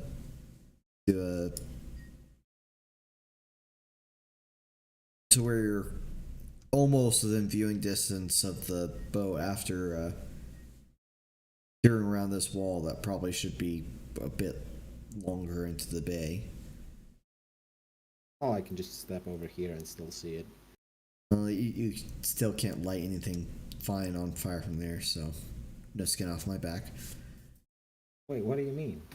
It has to be a fine-sized object. It's the same rules of why Korinne can't just break open one of these walls in a single cast. Constituent parts of a larger thing aren't necessarily a smaller object.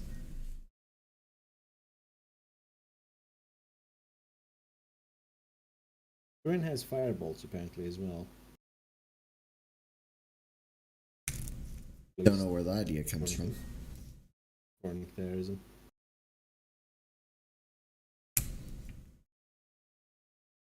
I'm not sure why.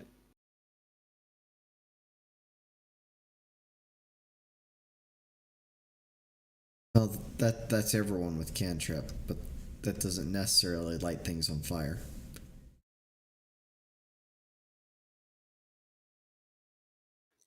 Aim for the sails. Do you have a good throwing arm, Korinne? What's your strength at? Or do you need dexterity to throw? I don't remember. I mean, I have good strength, but my dexterity is shit. Is dexterity to throw? Or Do you want Korinne to yeet you? Is this what you're saying? No, I want to throw one of my flammable things onto the ship. Throwing is indeed dex. So 30 feet to throw what is essentially a torch-sized match. I have a better idea. How deep is this water? Is this shallow harbor or deep harbor? I'd say it's shallow up until here-ish. Then it steeply kind of goes down. I mean, I'm trying to figure out how much how much the draft is off the bottom of the harbor or whatever. There's an idea. It's difficult to see into water at night, especially with the conditions of the desert being as they are. You can assume the draft is. If I knew boat anatomy, I'd be able to tell you 8 foot deep.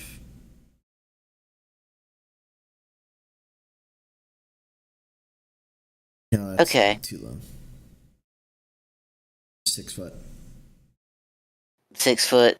So it's how many feet off the bottom? I'm assuming if it's docked at like a short dock close to the edge of the water, then the water's probably got to be.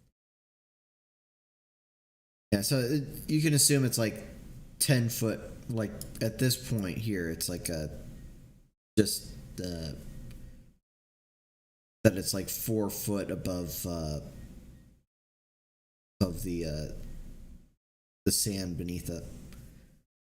Because I'm just going to create a pillar 10 foot tall right at the deepest point of the draft and just cause it to breach its own hull. The weight of the ship, and then it'll start sinking, and then they'll all have to go look at it. Not thinking. Just do that. Yes, we're just gonna go with that because I'm sick of deliberating about it. Yep. Good. So pillar Earth under there, boom. Let it punch a hole in its hole. All right. So what's the range on your geomancing again? 100 meters. Okay. So yeah, Because I have long range casting. Yeah. All right. So you chant your earth magic. Fucking hell! Bored with all these elvish plans that your party members keep coming up with, and you conjure a pillar. Now this pillar, it seems, the first cast, the ship shakes and shivers under the weathering weight of Earth now pressing up against it. The stern of the ship raises slightly as Earth pushes up against it. This causes, You ever been in a boat and hit a stump like that? This causes some alarm from the immediate guards that look to see what's wrong. And one shouts to another about like the random swell of Earth. Let's do a perception check from this guy here, since you're casting within not far distance from him. Oh yeah, he can definitely hear that. You hear the sounds of this guard saying, "I hear a caster over here." This should be like a spellcraft to know, to just hearing it, but knowing it's a spell. Well, the pillar of Earth kind of gives. Well, he doesn't know it's a pillar of Earth. He just sees people over on the ship going, well, I would think anyway. I mean, the ship is just rising at one end, and it's 10. I was trying to kind of get it in the middle of the boat, but that's irrelevant to the. Yeah, it is shaking and whatnot, and yeah. If you do it in the middle, wouldn't this boat just split in half from its own weight? Well, that was just it. Basically, just going to poke a hole in it. It's the heaviest part. Yeah. So it's the yeah. That also has to be within line of sight. So I said here is probably the most reasonable. Well, it's fine. It doesn't matter for what we're doing. It's the same. Yep. I'm gonna start singing a dwarven drinking song. Stumble around like I'm drunk. So Punch Barry. One of these guys dashes over here. These two move over here. There's sounds of people who are aboard this ship, possibly the sailors, now dealing with a breach in the stern of the ship. This guy rounds the corner, torch in hand, the short sword in the other. Who are you people? What are you doing here? You people? Why is it always you people with you guys? Fucking racist ass Imperium. Okay. I'll listen here, you Yakubian ape. I'll have you know, your ancestors didn't do shit. We was Kangs. We was gangs.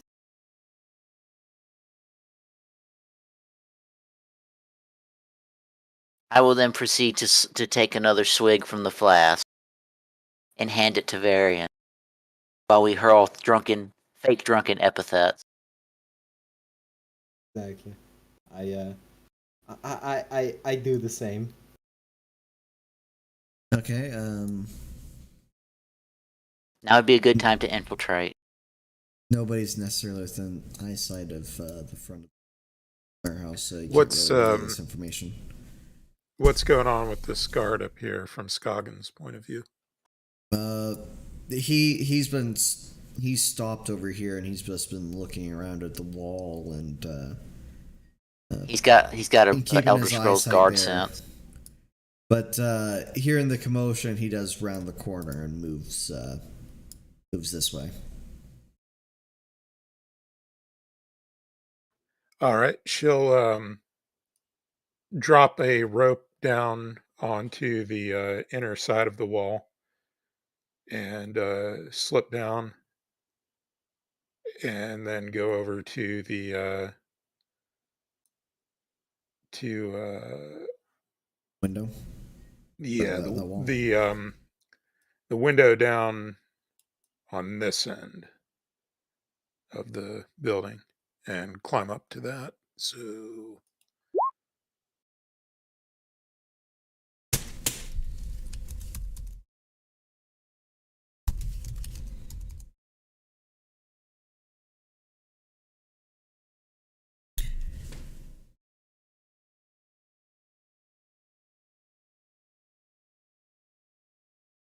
Okay.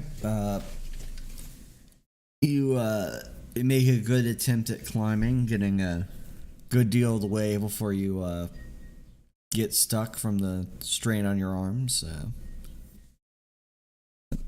You need to spend another round climbing. all right. Should I go ahead and roll that, or you want to go back to the others? Yes, please. I'll have you do that. Okay. So you climb up and you reach the window. All right, and she'll look through the slits of the shutters to see what it looks like inside. Okay. Let me move your token.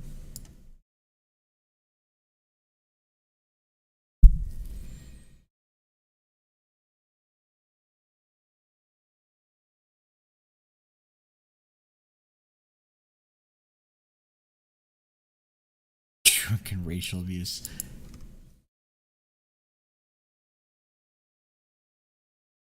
What's the duration on those pillars, Korinne? Is it just permanent?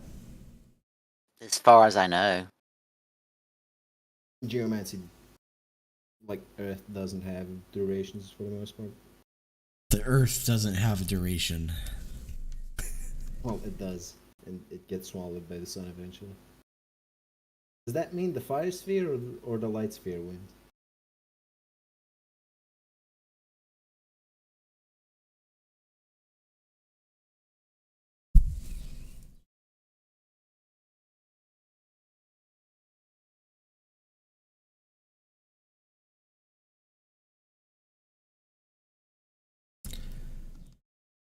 Just out of me looking at the rules for the duration of this, Korinne, what talent makes the Earth pillars? Create nature? No. No, it's Forger. Forge Earth. Okay.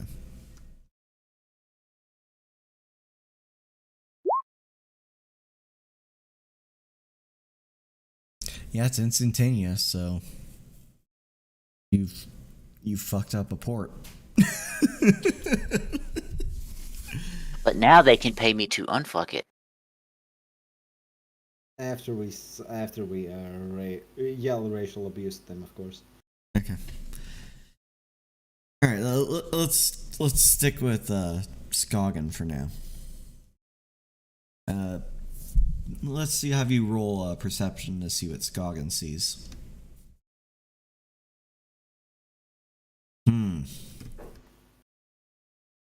You hear from within that there's significantly less people inside the warehouse than before. The sounds of the panic from outside can be heard within the warehouse itself, possibly through one of the open doors down this way.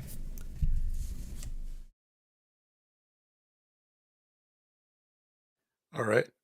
She's going to open the shutters there and climb through. Okay.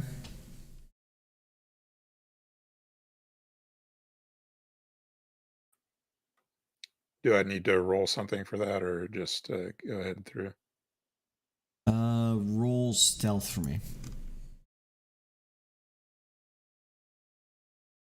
Okay.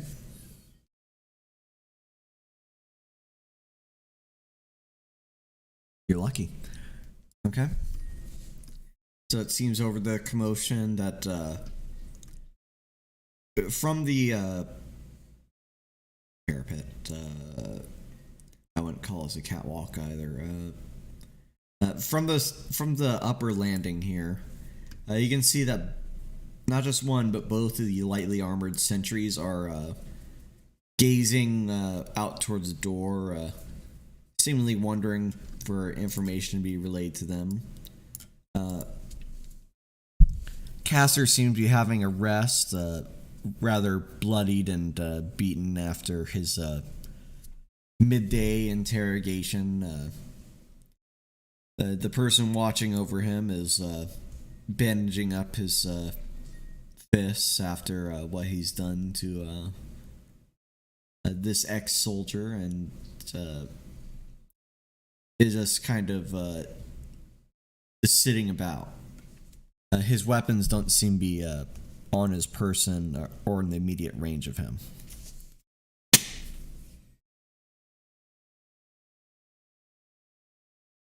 All right, she will sneak up to here then,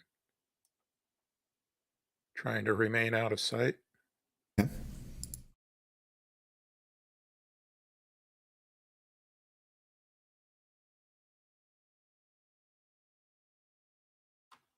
And if that goes well, then she'll move another turn of movement.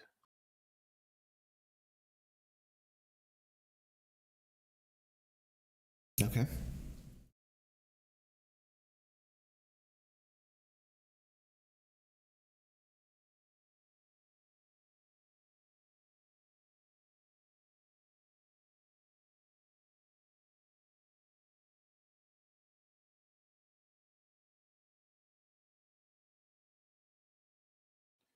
And then she'll move again until she's behind this dude.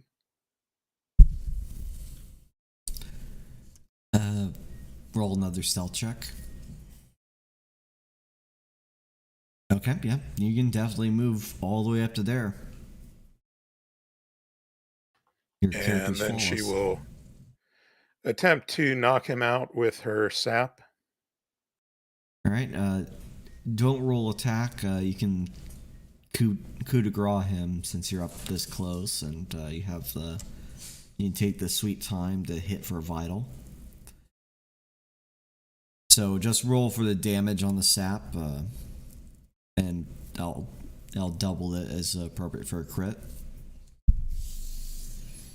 Okay, it's 1d6 for the sap, and then 3d6 for her sneak attack damage. Okay, roll them both. Yeah, roll them both. Okay, so 20 damage. Yep, this guy's knocked out instantly, falling to the... Yeah, this is the unconscious. All right, so he's knocked out, fallen to not the the floor that he's on.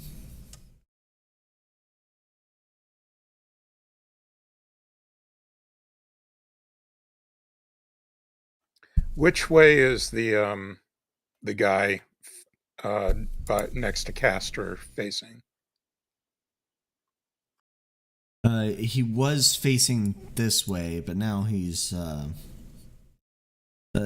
heard a noise up in the rafter. Well, not on the level above him, and he's started turning around this way. He can't directly see what's going on up there, except for through the except through the wooden planks, what little he can see. He calls out, Marcus? And he starts wandering close to this ladder.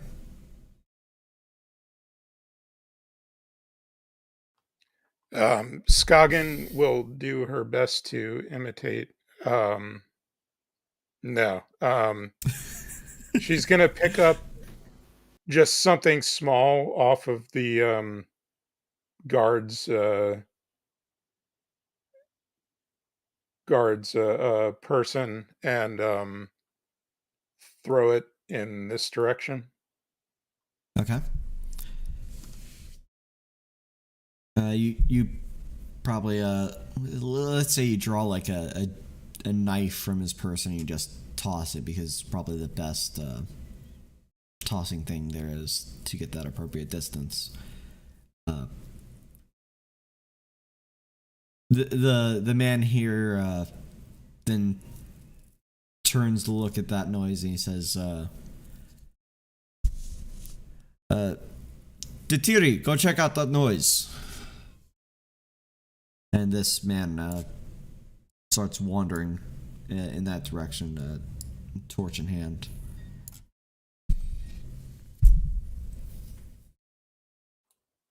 Skagen is going to sneak over to here.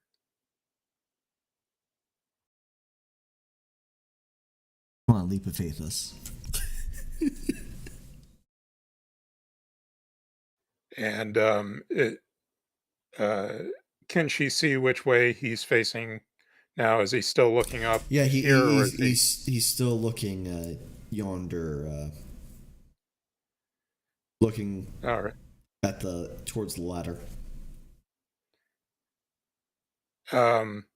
Can she like jump down and smack him on the head with her sap? Yes, the roll acrobatics first to see if you can stick the landing, so to speak. Okay. And then do the attack roll. Okay. You'd be successful. Do the attack roll. And does she get sneak attack? Of course she does. Yeah, he's flat-footed.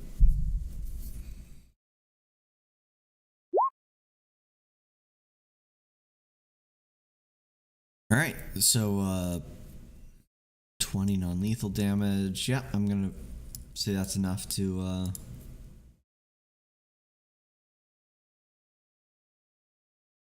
so Skagen hops down the ladder and smacks this unhelmeted legionary in the head and knocks him out immediately. Erazem, you can go ahead and roll perception to see if you wake up from the noise of your captor being knocked out nearby. There you go. Caster is now awake. He's bound in his chair. Skagen's gonna hold her finger up to where her mouth would be on the mask because she's still wearing it. Yep. And she's going to sneak over to Castor, and she will pull out a healing potion and hold it up to his mouth.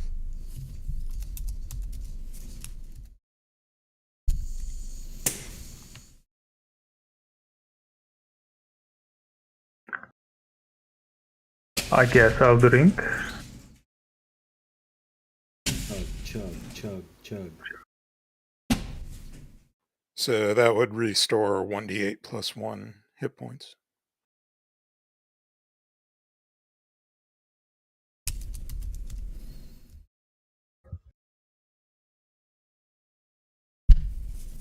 Okay, sorry, I'm back.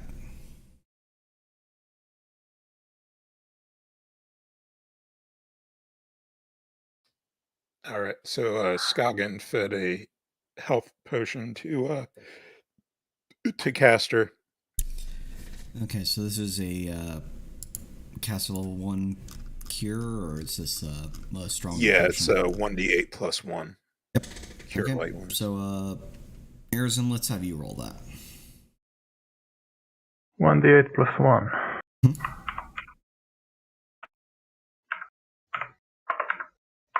That? Yep. All right, you heal 4 hit points. You would have had 10 non-lethal damage on you, so 4 of that is healed.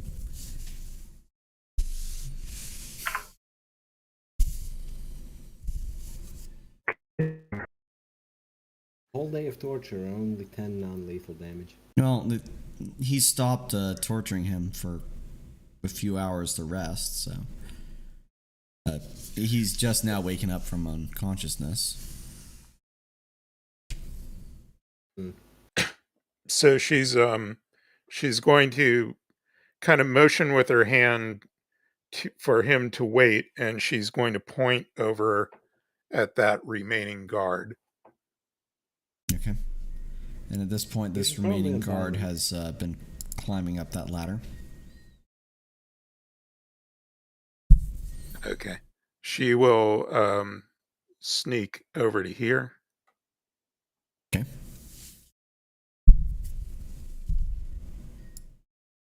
Alright, the guard moves over to here. You can go. And then she's going to come around to this side of the cart, and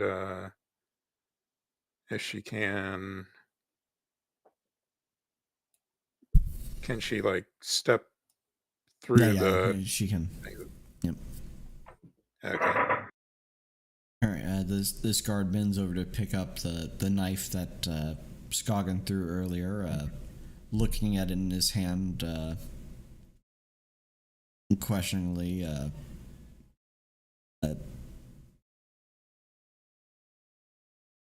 Alright, and Skagen? She's going to continue to sneak up to the ladder here. Okay. And is he still facing that direction? By this time, he turns around probably to he turns around to look over in this direction.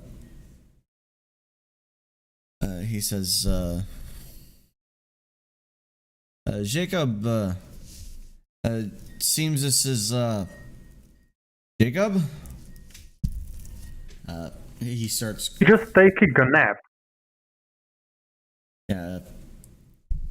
Suddenly this warehouse is real quiet, where he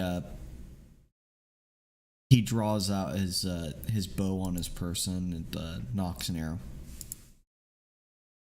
Skagen's going to move underneath the that landing if she can, hide herself as much underneath that near the stairs as she can. Okay. He walks over in this direction and sees that Caster in his hand in his chair, bound, but did I say Jacob? I feel like that's what I said. So that's who it is. That one was Jacob, and that one was something like Marcus, I think. Marcus. Jacob. Jacob.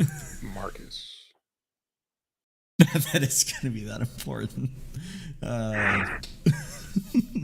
These are now reoccurring characters.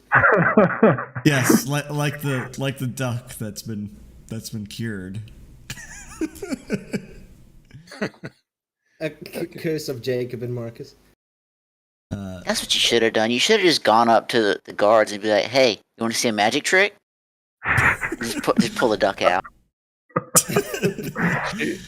She was cured of the foul curse. The foul curse. I still love that. So she can move again. She's going to sneak back over to the ladder and climb up it. Stealth.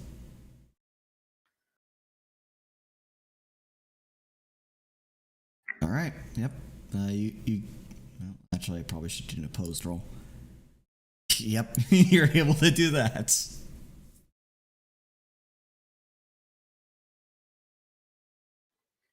All right. And then if she can go, she'll go up behind him and whack him with the sap. Okay. Since it only takes a 5-foot step for this round, yeah, you can do that coup de grace. So just roll damage.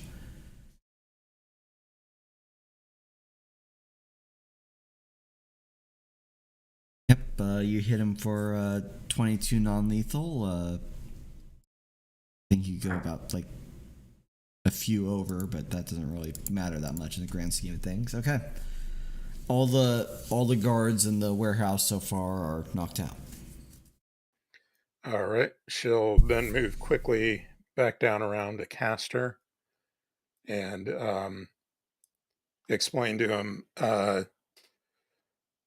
was hired to get you out of here and return you to my employer, whom you still owe some work. I assume that was only because you were taken prisoner by these people. If you give me your word to return with me to discuss the matter, then I'll cut you free and we can be out of here. Let's quickly escape before they return. I assume your diversion was sufficient? Yes, let's we should be out of here as quickly as possible. I agree. So she'll cut his bindings and say, "Follow me," and she'll climb back up the ladder to the window. Swiftly follow. Not gonna kick your torture on the way out. Time to be. You're not even going to take a weapon. Wow. Okay. He is the weapon. Okay. I'm actually not. Isn't his class literally he is not the weapon? Yes. His weapons are the weapon. All right. Scoggin will peer through the windows to make sure there's not a guard immediately outside. And while you're doing that, I'm going to put Castor on the map. I probably should You know what? I can token stamp him. What the fuck am I doing?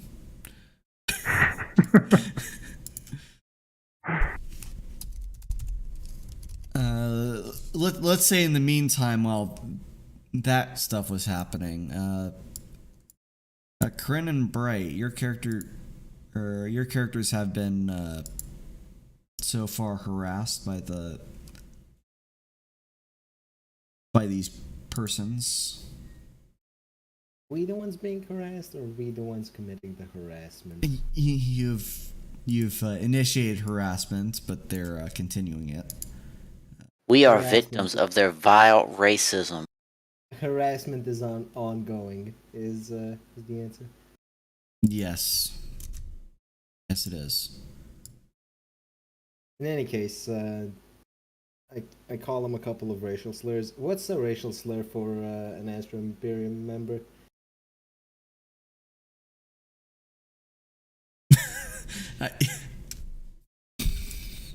You're putting Call me them on the Yanks. spot here. Fucking Romans. Fucking Italians. This is what I call them. Dagos. Stargazers or something. I don't know. Dukes. Look, I didn't think of slurs when I started naming Isn't that the first the major thing you powers of the world.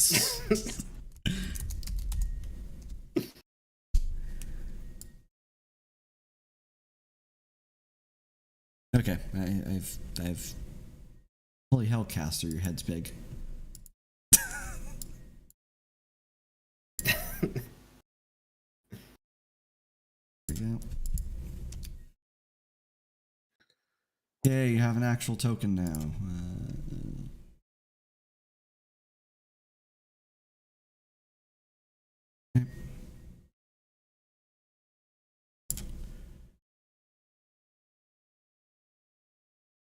Sorry about that. I had to run to the bathroom.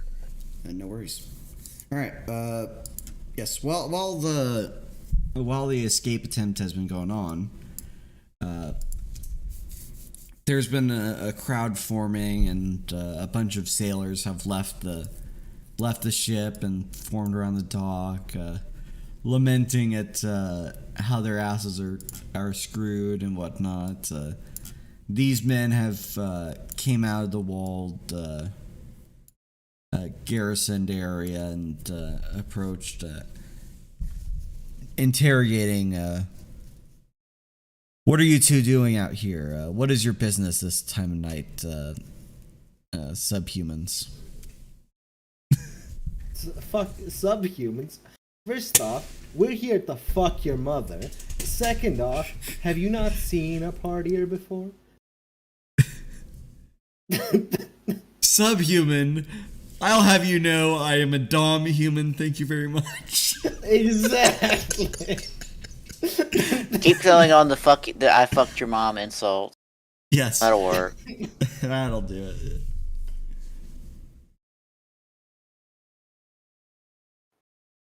it. He says, Your mom got tired, so she threw us out.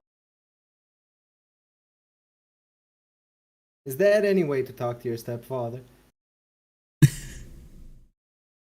oh, should I even do combat here? We're just insulting them. They don't know anything. Does this count as vicious mockery? Vicious mockery does not exist in Pathfinder. We're not gay Truly 5th edition here. Truly unfortunate. Are you saying you want to change class to a bard? No. Yeah, that's what I thought. I mean, I can't take the bard's place. Would be rude, really. What's next? All bard party? That would be wonderful. Yeah, you'd be sleeping with so many dragons. There is not a dragon in the land that is safe. I'm not gonna get off track any more than I am. Well, since we're supposed to be looking for a halfling whore, I could just throw a barb in there about, we heard this is where all the halfling whores hang out because this is where the best money's at. For that, I don't, make it seem like they're into Little Women. One of the men approaches and says, "I would not say such things if I were you, dwarf. Now you must tell us again. What have you seen? Who did such to our ship?" What happened to that ship? What ship? All I see is a bunch of tin cans looking to pick a fight. Okay, I'm gonna say this is a good time for someone to try to de-escalate this crap. Quick, leg it! There's a couple of legates right in front of us.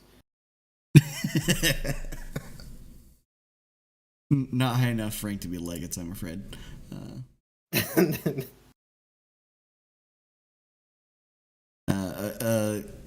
A militiaman rounds the corner. He says, "What ruckus is happening here?" These fucking fascists come over here and blame us for all their problems. Trying to pick a fight.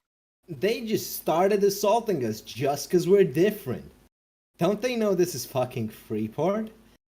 Hope over hate. The guard looks between the dwarf and the half elf and the Imperium men. One of the Imperium soldiers say, "We have suspicions that these two have been attempting to sabotage our trading vessels in our ports. They haven't even entered your port."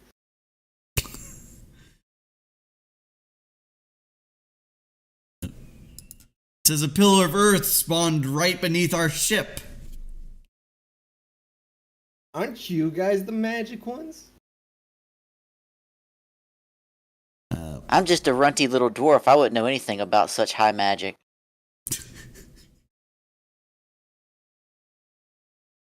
The only magic I know is making my cock appear out of my pants. Your mom loves the spell.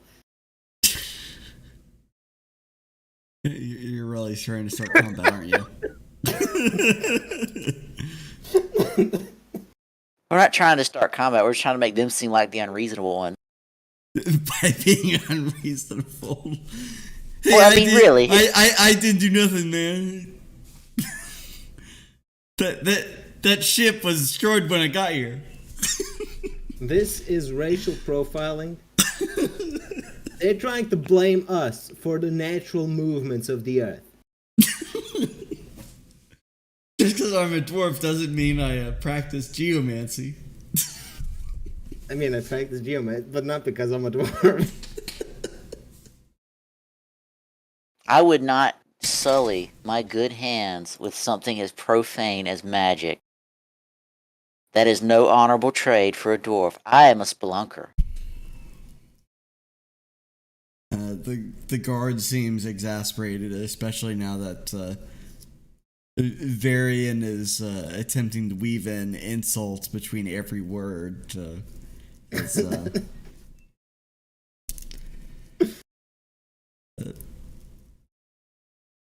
Please, tempers are high, and this is a case for more magical people.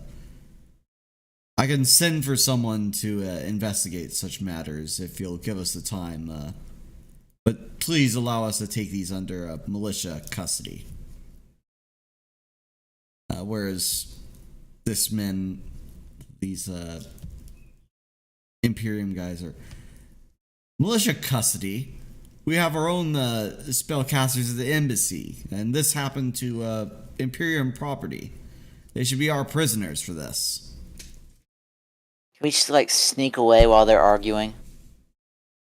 You put yourself against the waterfront. I mean, you can try to way through the water. You can try to sneak away, but you're also like a lobster shell of a dwarf.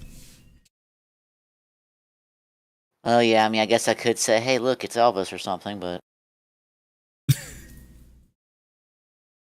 Hey, look, it's John. And just start running. Just look up at the sky. Eyes start bleeding from my own blood magic. John wills it. I mean, can you actually cast magic without being being obvious? I begin glowing when I do. Wait, you're a Fed? Yeah. Look, I'm only partially fed, alright? I have magical signs on me. Those signs may be CIA, FBI, ATF. Okay, so... Because that would be the next best thing to distract them, but... So there's some argumenting back and forth between this lead Imperium guy and this militia member. Someone on patrol comes back here, and so does a guy that was standing watch over the waterfront. There appears to be a great commotion building up over some wizardry. By this point, Caster and Duck, your characters can make the check to climb over that wall.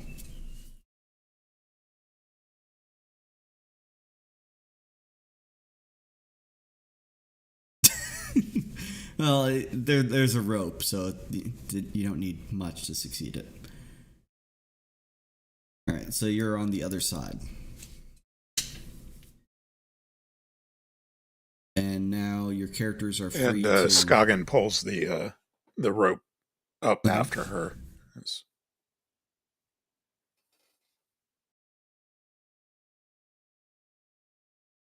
Alright.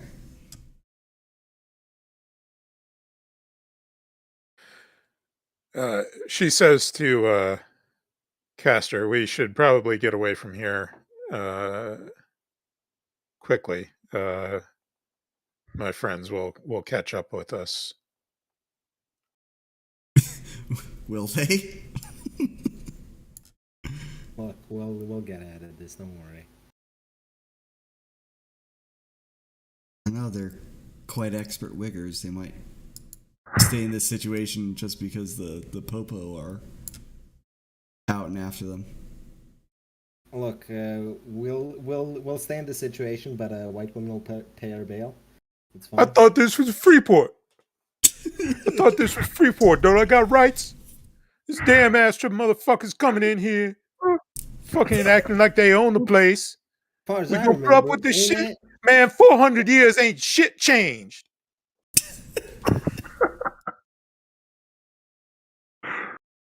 You can truly tell that Duck is an expert, having heard this before.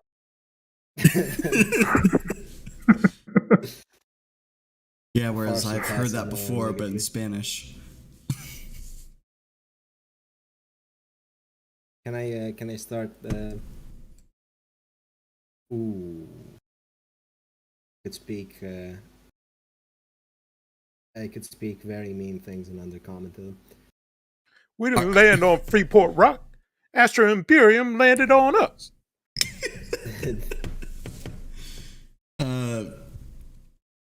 Are you sure you'd want to speak Undercommon? No.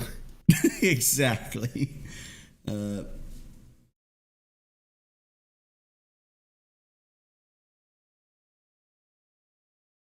At some point, the argument simmers down, and the lead militia member, well, someone from the patrol that seems to be higher in the leadership, takes over here and says,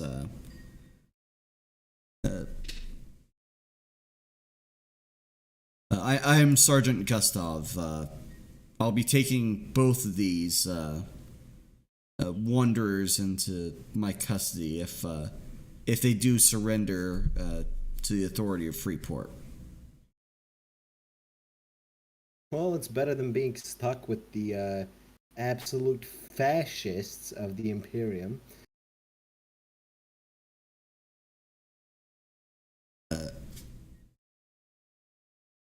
If you're not gonna talk us out of it, I'm not getting arrested. Fuck this shit. They ain't taking me to jail. Look, just play along. Just play along. Go with the militia members. And bribe them later. The man, one of the men approaches Varian for his anachronistic speech about fascism and reels back a fist to smack him one, but one of the militia guard catches him. He says, "Lay no hand on them. They're in our custody." Having accepted Varian's surrender. I surrender. Well, you said it would be better to be with the militia, so. Help, I'm being oppressed. This is absurd. We are sitting here having a nice drink on the waterfront, and you're going to take us into custody? He says, "Come along now. If you need a defense, one can be arranged for you with the courts. If not, you can speak to the captain after a couple hours of rest." What exactly are we being charged with? A disturbance of the peace. We didn't disturb it. They disturbed it. Yeah, you're not gonna charge the Imperialites for this? Imperialites, is that what we're... What do? They surrounded and verbally harassed some people that got into a confrontation with them over a matter of damaged property. That we had nothing to do with. You were just there on top of an ambulance twerking. You didn't do nothing wrong. You damn straight. I'm exhibiting my culture. Listen, I just really like the shoreline, right? All right. All right. Let's say some time passes. Scoggin, where would your character be going immediately? Because you didn't go to really check on Sid and Varian during this whole scuffle. Probably they would go to the Salty Dog as like their fallback rendezvous point. Okay. Abandoning the party. Yes. Luckily, the Salty Dog is in East Freeport, though it's definitely not within this part of East Freeport. It's in the good part of East Freeport, not the this is Astra asshole part of Freeport. This is actually the good part of East Freeport. You just shitted it up, though. You walked into the gated community, lit a couple of fires, and are disappointed. We didn't light a single fire. Up. This was a surprisingly non-flammable episode. Yeah, before they go, Castor drops to one knee and bows, and I am in your debt. You saved me from these madmen. How about you save us from these madmen? Look, what's gonna happen is we're gonna walk away with the Freeport militia, and when we're far enough away, we're just gonna say how we were always fans of the militia, and we're just going to bribe them to forget who we ever. I've wanted to serve in the militia once. My temple actually heals a couple of militia members for free. You can drop by sometime after the scuffle. Yeah, they heal everyone for free, which is why their temple sucks. Well, exactly. We're very generous, you see. Yeah, especially if it's women with big bosoms. Listen, women with big bosoms excluded. We also heal militia members who just happen to let us go and forget about us.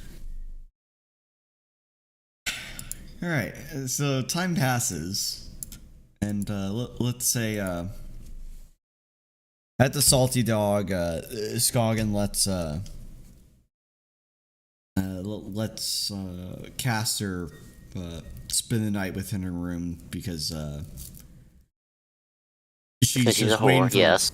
Well, I mean, wouldn't be the first person that Scoggin had share a tent that is of the opposite gender persuasion.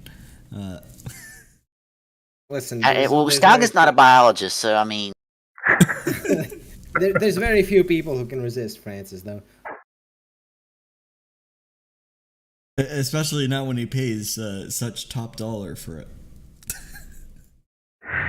Francis I believe if you go back and listen to the to that episode, Francis was kicked out of the tent, and it was the other four party members. Unluckily for your case, episode 0 wasn't recorded. And Francis quasi does not exist in this setting. If we get thrown into the drunk tank, there's like an 80% chance Francis is in there with us. Yeah, so essentially, come the morning, the two of Varian and Sid are let out in bail. I don't get a say in this. That seemed like it went by awful quick. Yes, it did. No, shut up. What's the fine for disturbing the public peace? Because I'd rather just pay it than deal with court. Yeah, I would. 5 silver for disturbing the public peace. I just pay it. Yeah, I would just here, take this money and go away and leave me. I'm not going to jail. You're not taking me to jail. I'm serious. I'll fight you, bitch. You have to spend the night in jail for appearances. I see. Not happening. Look, just be grateful that they're not asking you to take off your armor. You're essentially spending the naughty adventure tax right now. Exactly. I wonder how often this tax gets paid in Freeport. It depends on how drunk or how well paying of a job these adventurers come back from. If it's anything like Konosuba, frequently. All right. In case, let's get back to the salty dog after paying your tax. All right. So you return to the salty dog, and there is Scoggin and Caster, who neither of which had spent a night in jail. Luckily for them. Well, I mean, I can forgive Caster because he was tortured the day prior, but you know. Yeah, But Scoggin elves that get away without being punished. That is terrible. No joke, Scoggin is straight up getting punched. Alright, so the first thing Scoggin sees Sid and Varian coming in after a night of prison, and the first thing that happens is that Sid approaches the table where Scoggin's sitting, and does Sid go to the face or closer to her own level? Had to throw it in there, didn't you? You can't exactly dick punch Scoggin, can you? Is she sitting? I would assume so. Yeah, then straight to the fucking face. Can Scoggin do like a reflex save to dodge? You do see it coming, so I'll have you do a reflex save. For half damage. Does Sid's fist have like a shockwave or something for half damage? Punching What would like even be the Saitama. The wake of your punch knocks the dust off of Scoggin's shoulder or something. Well, that would hit anyways because you have a base attack bonus above 1, right? Because this is a save. This isn't Yeah, so Scoggin takes a dwarf fist on the cheek for seemingly nothing. Exactly. Scoggin. Nothing. Scoggin quickly pulls out one of her fang of slow venom dagger that she had pilfered off of one of the dark elves, and holds it up to Sid's throat and says, "Explain yourself." Yeah, Castor also stands up. Just whipped out a fucking giant spider fang and held it up to Sid's throat there. We had to spend the night in jail because of you. Didn't even come to visit us. You would have preferred I free him and then just abandon him to disappear back into Freeport before we can take him back to see the people that paid us to release him. One would imagine the people who paid us to release him work at night, considering their fucking profession. Hey, they're not whores. Their profession isn't in fucking. They're Sid's contacts, not mine. So I came back here where I assumed I brought him back here with me, where it was logical for us to all meet up if we got separated. Castor just standing there and just looks towards Skagan and asks, Friend or foe? We still aren't sure yet. Yeah, she says we. Well, it's still up in the air.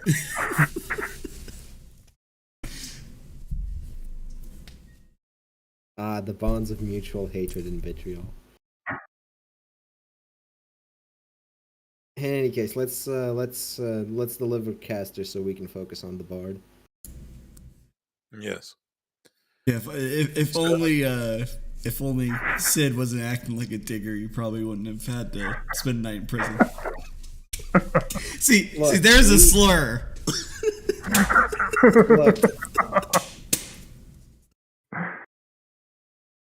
Look, Digger. We had to spend the night in prison because if we didn't act like diggers, we would have gotten attacked by the Astra Imperium. I'm still highly upset about going to prison. Like, for real, you'll never take me alive, coppers. You have to question why Melchior allowed us to get sent to prison. I would assume he has We're not worth that much to Melchior. Well, I would assume he has so many contacts in prison that he can just wave a hand and people are out. If he wanted to, but we're not worth that much. Well, we're doing a job for him, come on. And we did several jobs for him before. Or at least you did. And I don't honestly see they had a basis for arresting us. It's just, we were accosted first. If he's there, if he took us all to jail, that would at least make sense, but... They can't legally take them to jail because they're not technically in Freeport. They're technically in the Astra Imperium. Well, we're outside of the Astra Imperium when they came and fucked with us, so... That's true, but it would be a diplomatic incident. Gotta love the in-universe politics, right? Yeah. Scoggin puts away her dagger and says, look, it gave the air of plausibility to you not being involved in their ship being damaged. If you were taken away as drunks, then then it can be explained away as you weren't doing anything. You were just there being loud drunks. And it adds credibility to that story. Sometimes you have to do things for the mission that are not pleasant.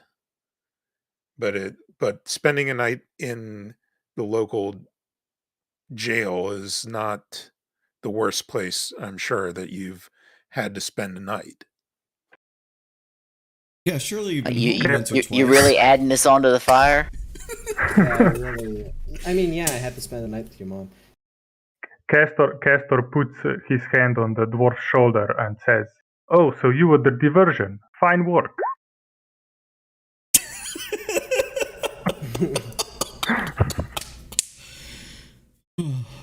Speaking of, is Castor injured? Does he need medical attention? Are you gonna stick a thumb in the wound? Look, I am offering actual medical attention. I would only have non-lethal damage and it would have healed by now. Okay. We can't exactly deliver damaged goods, can we? Well, that wasn't part of the job, now was it? In any case, let's go see Melchior. Standing around being useless isn't going to help anyone. Alright, so now I have a use for that. I'm sure the elf's an expert on that. What did the elf do? Alright, so... We left us to be arrested. This, like... Why does Melchior look like slightly more bearded Uzulu? He has more hair than Uzulu, come on. Well, yeah, but why does he look like Uzulu? I don't see it. I'm sorry. You can't just find a guy with a goatee and say, "Look, Uzulu." Well, and it's not even a goatee; it's a full beard. He looks. All I'm saying is this being arrested besmirches my honor more than having to kill Braga, because yes, he was a dwarf and that was terrible, but he was also a bard, so he kind of had it coming. Look. And if it makes you feel better, bards are essentially the journalists of this universe, so it's kind of justified. Look, Proper dwarf should be a scald. And this little pansy-ass fucking race trader had to go be a bard. They always be doing this to my people.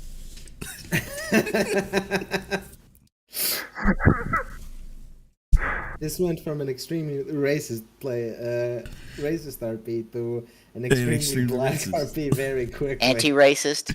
No, it's anti-racist. Yeah. Thank you. Extremely anti-racist. Yeah. All right. So everyone returns to their favorite underground drinking hole in Freeport. Yes, I had to make sure you get the rankings proper. So Melchior is not immediately within view, but of course, coming up to the barkeep and saying that you want to see him conjures Melchior pretty quickly. He comes from the back room, hooded as normal, and he says, Sid, you come with all your friends. This is good. And you have... yes, the smith. I don't believe we've been quite introduced. My name is Melchior, he says, holding out his hand and with his other hand behind his back, bowing slightly. He'll take his hand, shake it. Very good. You're polite, Empyrean. Though you could have given us some warning about where you were going. He ran into a little trouble with the Imperium. Yes. We had a bit of a misunderstanding. They seem to think that I'm warranted for taking back into the homeland for some crimes that I obviously did not commit because I'm a law-abiding citizen. But I assume that is not our problem here, is it? Oh, it's not, surely. I thank you for... I assume you sent these people here, yes? To rescue me. Yes, I've sent you here. I thank you. I thank you profusely. Now, he says, approaching Caster, given that he's taking the handshake, he approaches him and wraps a arm around his shoulder. You had a contract with us for the Greenbloods, you know that, and they really want those swords that you promised. Well, I assume my apprentice has been doing some progress on it, but I do need to go check. You're correct. Yes, your apprentice is no master blacksmith, now is he? Not yet, no. But he's a fine lad. He will learn. And it seems that we need to expend some resources finding a new place to stay for the few nights while you make those swords, considering what happened to your last abode? I'm not actually sure what happened. They just grabbed me in the night. Yes, they found where you lived and grabbed you in the night. Now, we can't have that. Yes, good point. As we are good friends in a contractual arrangement, we at the guild can arrange for a nice little quiet place for you to live while you hammer out the rest of your work. And then he finally looks towards Sid, Scoggin, and Varian. Oh yes, and don't think I've forgotten about your rewards. I'll go in the back room for them in a moment. Yes, about this man here. You've done so well finding him. I assume. There was a bit of a tiff that I heard about last night, and well, you know me. I did a favor for you, Sid, and said that it was a great big misunderstanding with the guards. I'm sure you appreciate that. Fuckers still charged us for the fine. Well, they didn't tell the court about it, now did they? I suppose. Now, I'm going to take a very deep breath as if I'm restraining from putting my pick in someone's skull. And then take a drink of something. okay, yeah. And then say thank you. Visibly shaking.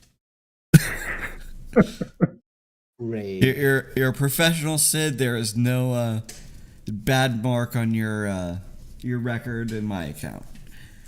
Now, see, being the situation that we know our good friend Castor hasn't intentionally run out on the guild, we're in a situation where we want to protect this young asset as much as possible. He says, patting Castor's shoulder in this friendly manner. Could I possibly negotiate you extending your contract involving this man to guard his person and ensure he's not snatched up again? I'll double the pay for you. That's what I'd like to hear. Sure, we can help each other out. Yes, that would be acceptable. Well, until the contract with the weapons is complete, I'll hold that that half of the double payment till after it is complete, and I'll give you the payment for rescuing him now. Hold a moment. He says before wandering into a back room and then coming back with a weighty pouch of coin, handing it off to Sid. Within his 300 gold coins.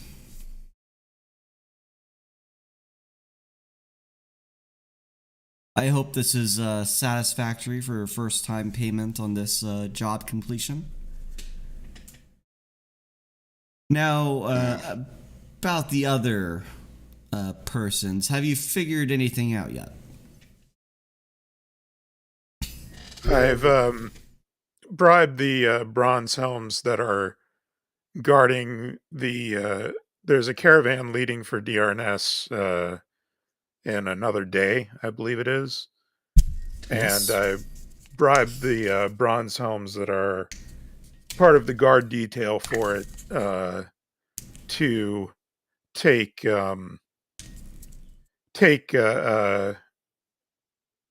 what was his name? Geralt. Geralt into their custody and send word to me if when they do, if he attempts to join their caravan. I told them a story about how he had been a tutor to some daughter of a noble family here and had sullied her reputation, and I was being contracted by that noble family to apprehend him. Well, unfortunately, Geralt is a old and unassuming man that may work for a time, but let's hope he hasn't stashed up enough coin to outbid you.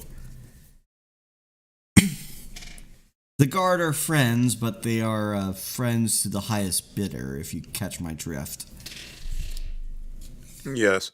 I'll try to, in between keeping watch on Castor and attempting to find the bard. Try to make it over to the caravan before about the time that they're getting ready to leave, so that we can make sure that And that he about doesn't the slip away. bard, have you heard anything of him? Any investigation done? Unfortunately, not yet.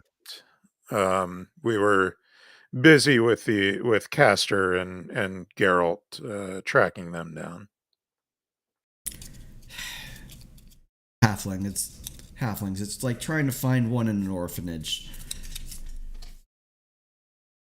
Anyway, thank you for the job done so far, and I look forward to seeing you returning with all of the bounties well and truly complete, including our relationship with good old Castor here. He says, patting Castor's chest before leaving that one-armed embrace. Now, do keep in contact, Castor. I know I have these fine, upstanding adventurers watching over you, but we don't want to lose touch with friends. You understand, right? I do. Oh, wonderful. Now, sit down and have a drink. I'm sure you had quite the experience the last couple of days then. I think we should decline the drink. We have business to attend to. Business, you say? Oh, yes. There was that great event from Vina Mocktal and our Lord Mayor. If you want me to give any spoilers, I've heard that it's a hunt of some sort that she's calling for adventurers to engage on. In the past, these have been very lucrative events, but mainly dangerous things. Any idea what they're hunting this time? Well, our ears don't travel that far, but whatever the Venus after this time, it must be large. And hell, if it is something of great danger, her being the wealthiest person definitely in this land, she can pay for it.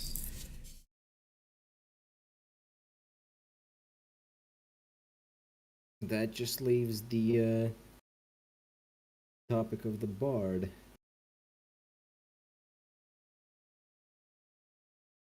I believe we should inquire with the mystics in the tower. See if they can spare a divination wizard.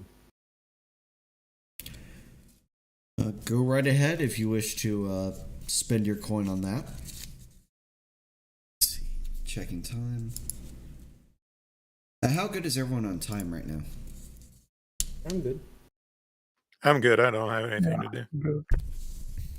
I need to go eat at some point, but nothing emergency. Let's go for another 30 minutes.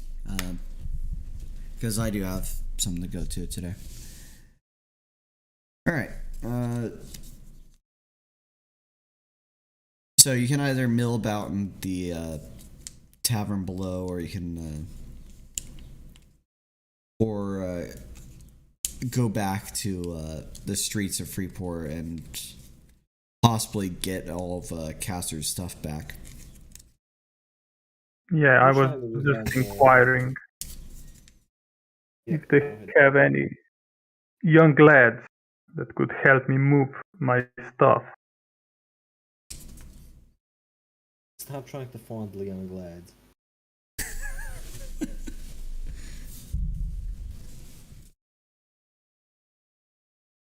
I would smash your face in, but I don't have improved on the arms. Wow, he's very rare.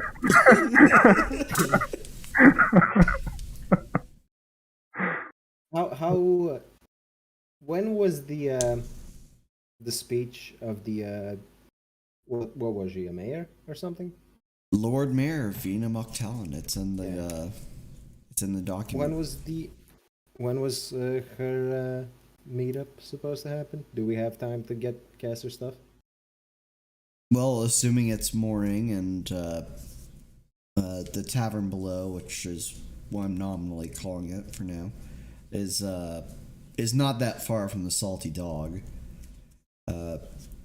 You can definitely make it to West Freeport and possibly be swinging by North Freeport within a day, depending on how long Caster needs to play around with his tools.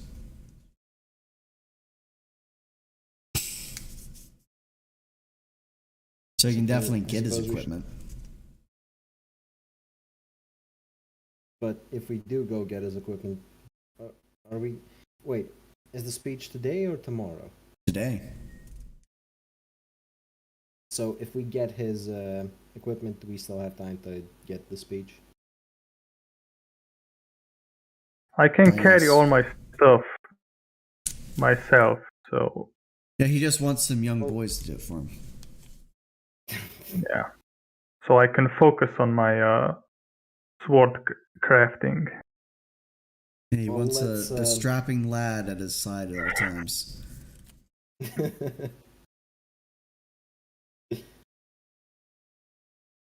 Let's go get your gear and then attend the big hunt reveal.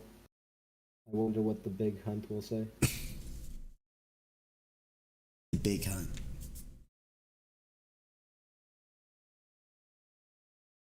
Alright, so all the way over to the inn room in West Freeport, you find that your room has been mostly unmolested since you started the investigation. It's only been a night, but the barkeep that is there comes forward, seeing that Caster into the room, and she said, "Oh, I heard something terrible happened to you. Where were you, Caster?" Oh, just milling about. Just milling about, Nothing. But there's been quite a mess left in your room. I am a very untidy person.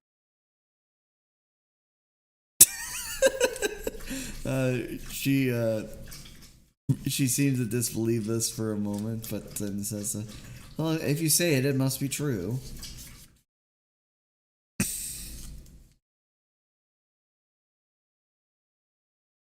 People get your fucking skills so high. He is our face for now. Oh, that's just bluff. The rest is shit. So you can bluff, but you can't diplomacy or intimidate? No, yeah. He's very good at lying, just not intimidating people. Yeah.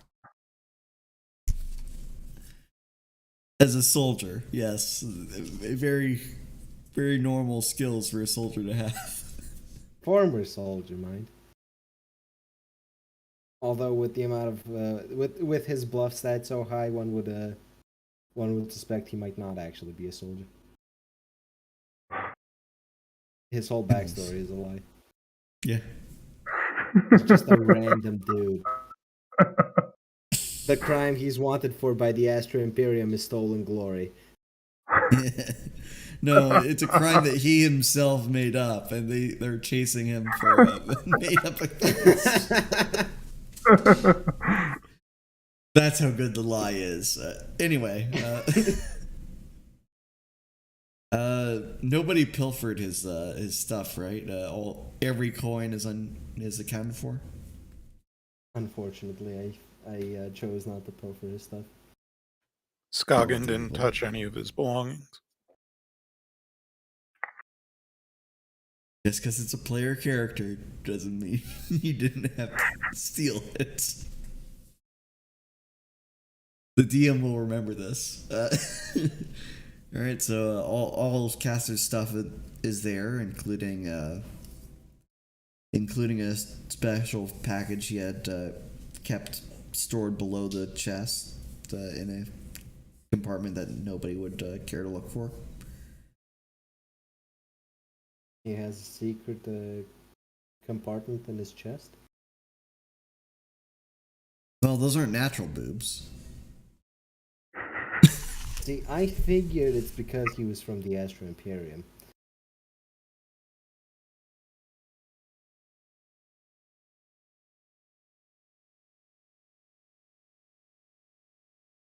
Oh, are you saying the Astro Imperium has fake boobs? Well, we called them fascists earlier, so femboys is just a natural conclusion.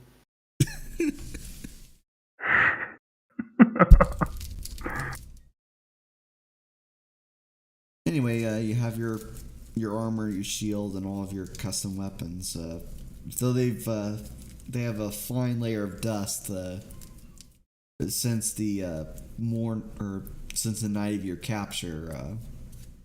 It's all there and ready for you. Bonus damage to anyone allergic to dust.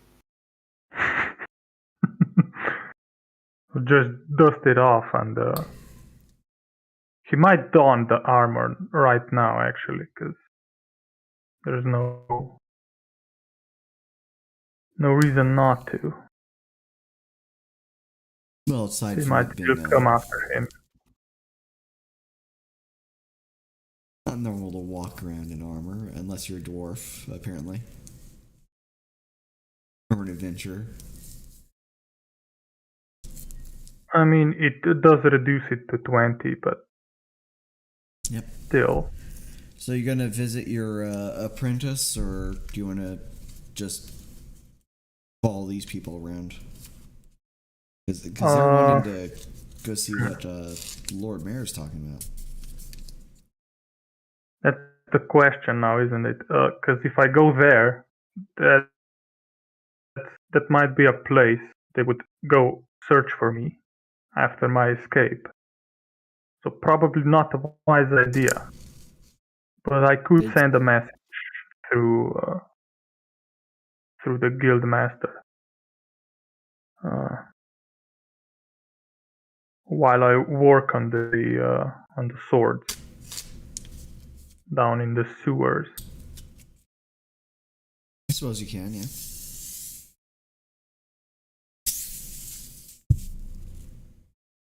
Just gotta collect your tools and your apprentice and go. Yeah, just take all my stuff and go back to the what's the underground thing again? Keep forgetting the name. Let's just call it the hand hideout for now, then. So I go to the hideout and just ask him, like, point me to your forge, so I can start going at it. The sooner it's done, the better.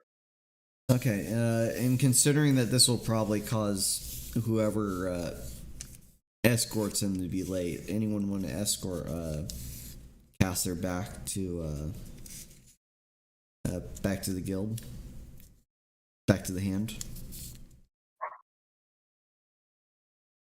Well, I'd very much like to go see the speech, so... So this is your... I'll go with him just to avoid having to murder Scoggin. Oh, wonderful. And risk murdering Melchior instead. Look, you wouldn't murder Melchior. He's too good of a source of money. I would be more afraid of the consequences of murdering Melchior. The consequences is a power vacuum so large that the entirety of Freeport erupts into nothing but riot. I mean, he's not. Melchior's He's just a man. face man. Yeah.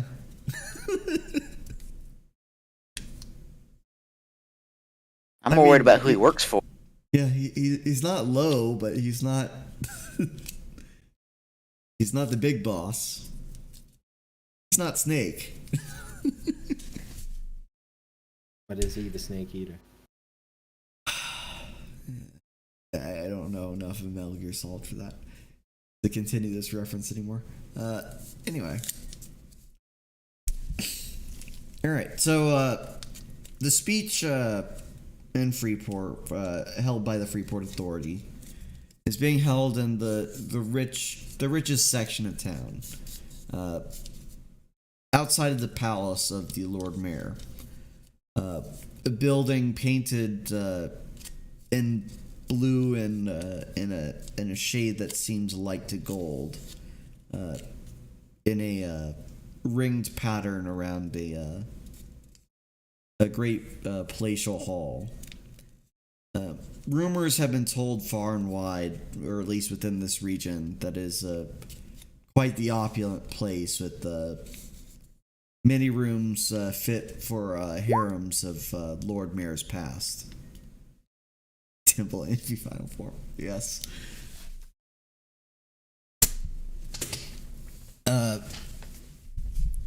Onto a balcony, in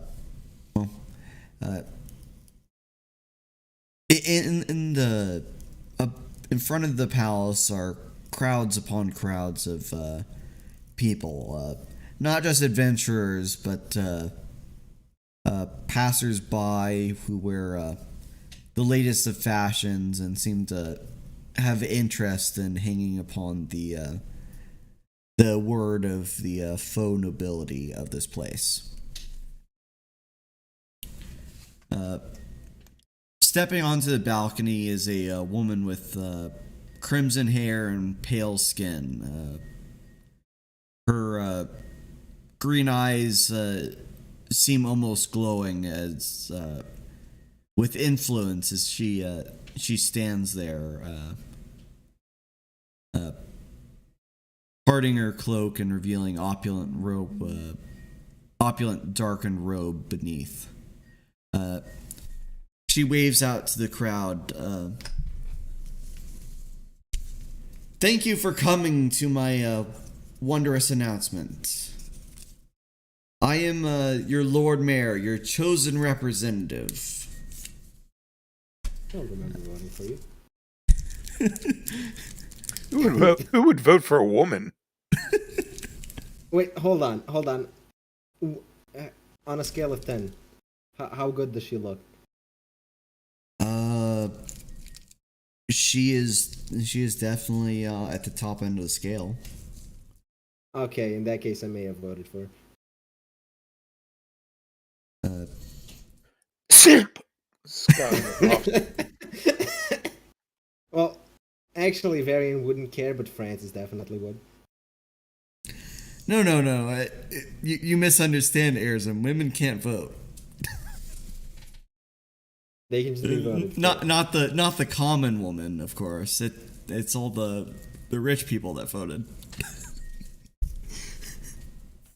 Well, at least she's good looking, so she can represent Freeport properly. Yes. You know, all the landowners voted and said this wealthy person's in charge.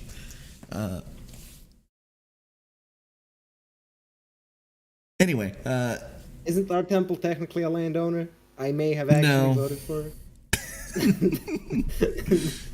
you really think your master voted? The master definitely voted for whoever promised more booze. Master Oleg isn't just after booze. He's after, well, anything that comes across his mind. You may actually have Biden as your archpriest there. Oh God! No children allowed in the temple anymore. Why do you think it's such a shitty temple? Well, anyway. If it was Biden, he'd have connections to the mayor. Anyhow,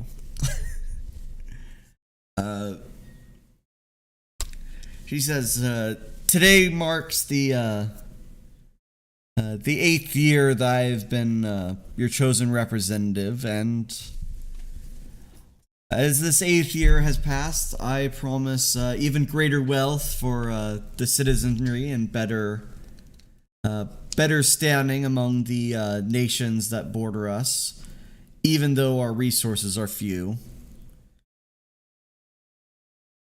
Corn Pop is the Antichrist, yeah. Is John just Corn Pop? No, John's John, man.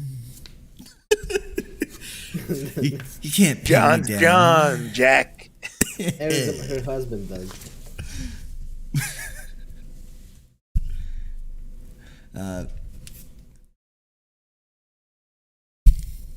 And for this new year of prosperity, I seek to address news that troubles us all. Our great wealth of this land is built upon the trade and the diversity of our faiths here that allow us many views and great wisdoms that have been denied in lands abroad. It is the former of which I speak that is endangered by news I've heard from the Adventurers Guild. A sand giant has wandered far outside of its domain.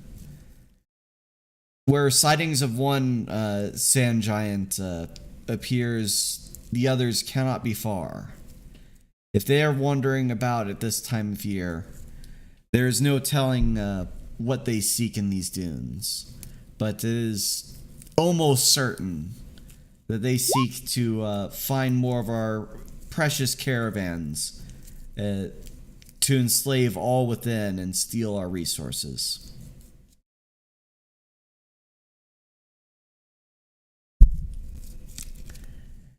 And to the point of what I have called you all here for, I am putting a bounty on the Adventurers Guild. For one great hunt. Bounty on the Adventurers Guild? We can hunt the Adventurers Guild now? I seek to claim a sand giant. Only one? Now, you adventurers in the crowd, you may wondering, sand giants, why not a price on their heads or other parts that can be carried across the land to revel in the glory? No, we seek something truly marvelous. We seek a live sand giant to be captured and brought before us. We can use this to enslave a sand giant and possibly to threaten them into seeing our position much more seriously. For each sand giant killed or captured, there is great reward. But only the first and the greatest of sand giants brought before me will receive the greatest of fortunes of their lifetime. What if we just convinced the sand giant to come here of his own volition? Are you calling out from the crowd of people rappling? No, I'll check with the Adventurers Guild later. Heckling the great leader of Freeport. I don't want my head cut off. Thank you very much.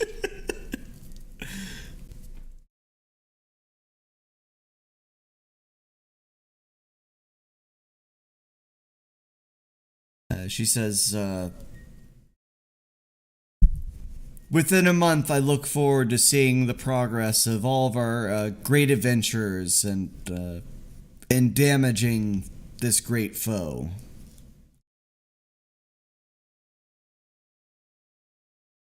And this shall not be the last of our hunts. I will see to it that there is wealth to be shared, even for those that cannot afford the martial strength to go directly on the hunt themselves. All investors will receive. She pauses for dramatic effect.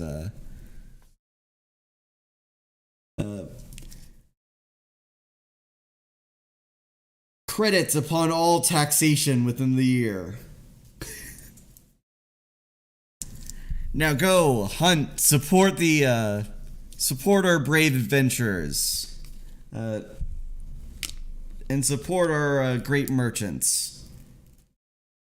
And have a great rest of the day. Well, I can see why she's popular. Tax breaks go far in this economy.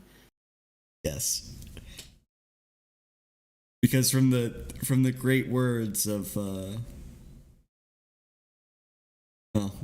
some god that is too ancient to have a name, taxation is theft. The primordial being. The ancient eldest god, libertarian. The great snake. Do not step. Last we saw a giant, how large was it? Was it large Yes. or colossal?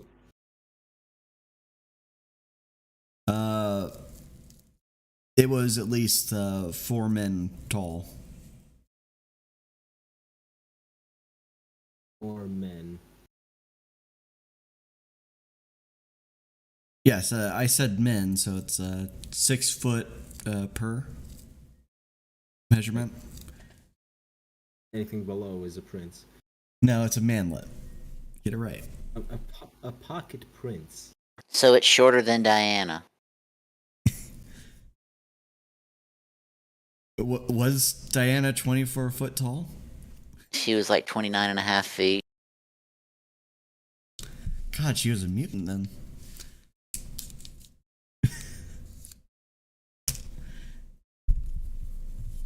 All right, and since my time is nearing a close, I think this is a kind of decent place to stop. What do you guys think? Sounds good to me. Yeah. Sure. Yeah. Let All right, the and great giant hunt commence next time. yep, engage in trapping a giant hunt, or in trapping a giant. We need to commit entrapment, is what I'm hearing. Yep. All right. Report authorities. YouTube, thank you for showing up. If you indeed did show up, and we'll be here next week.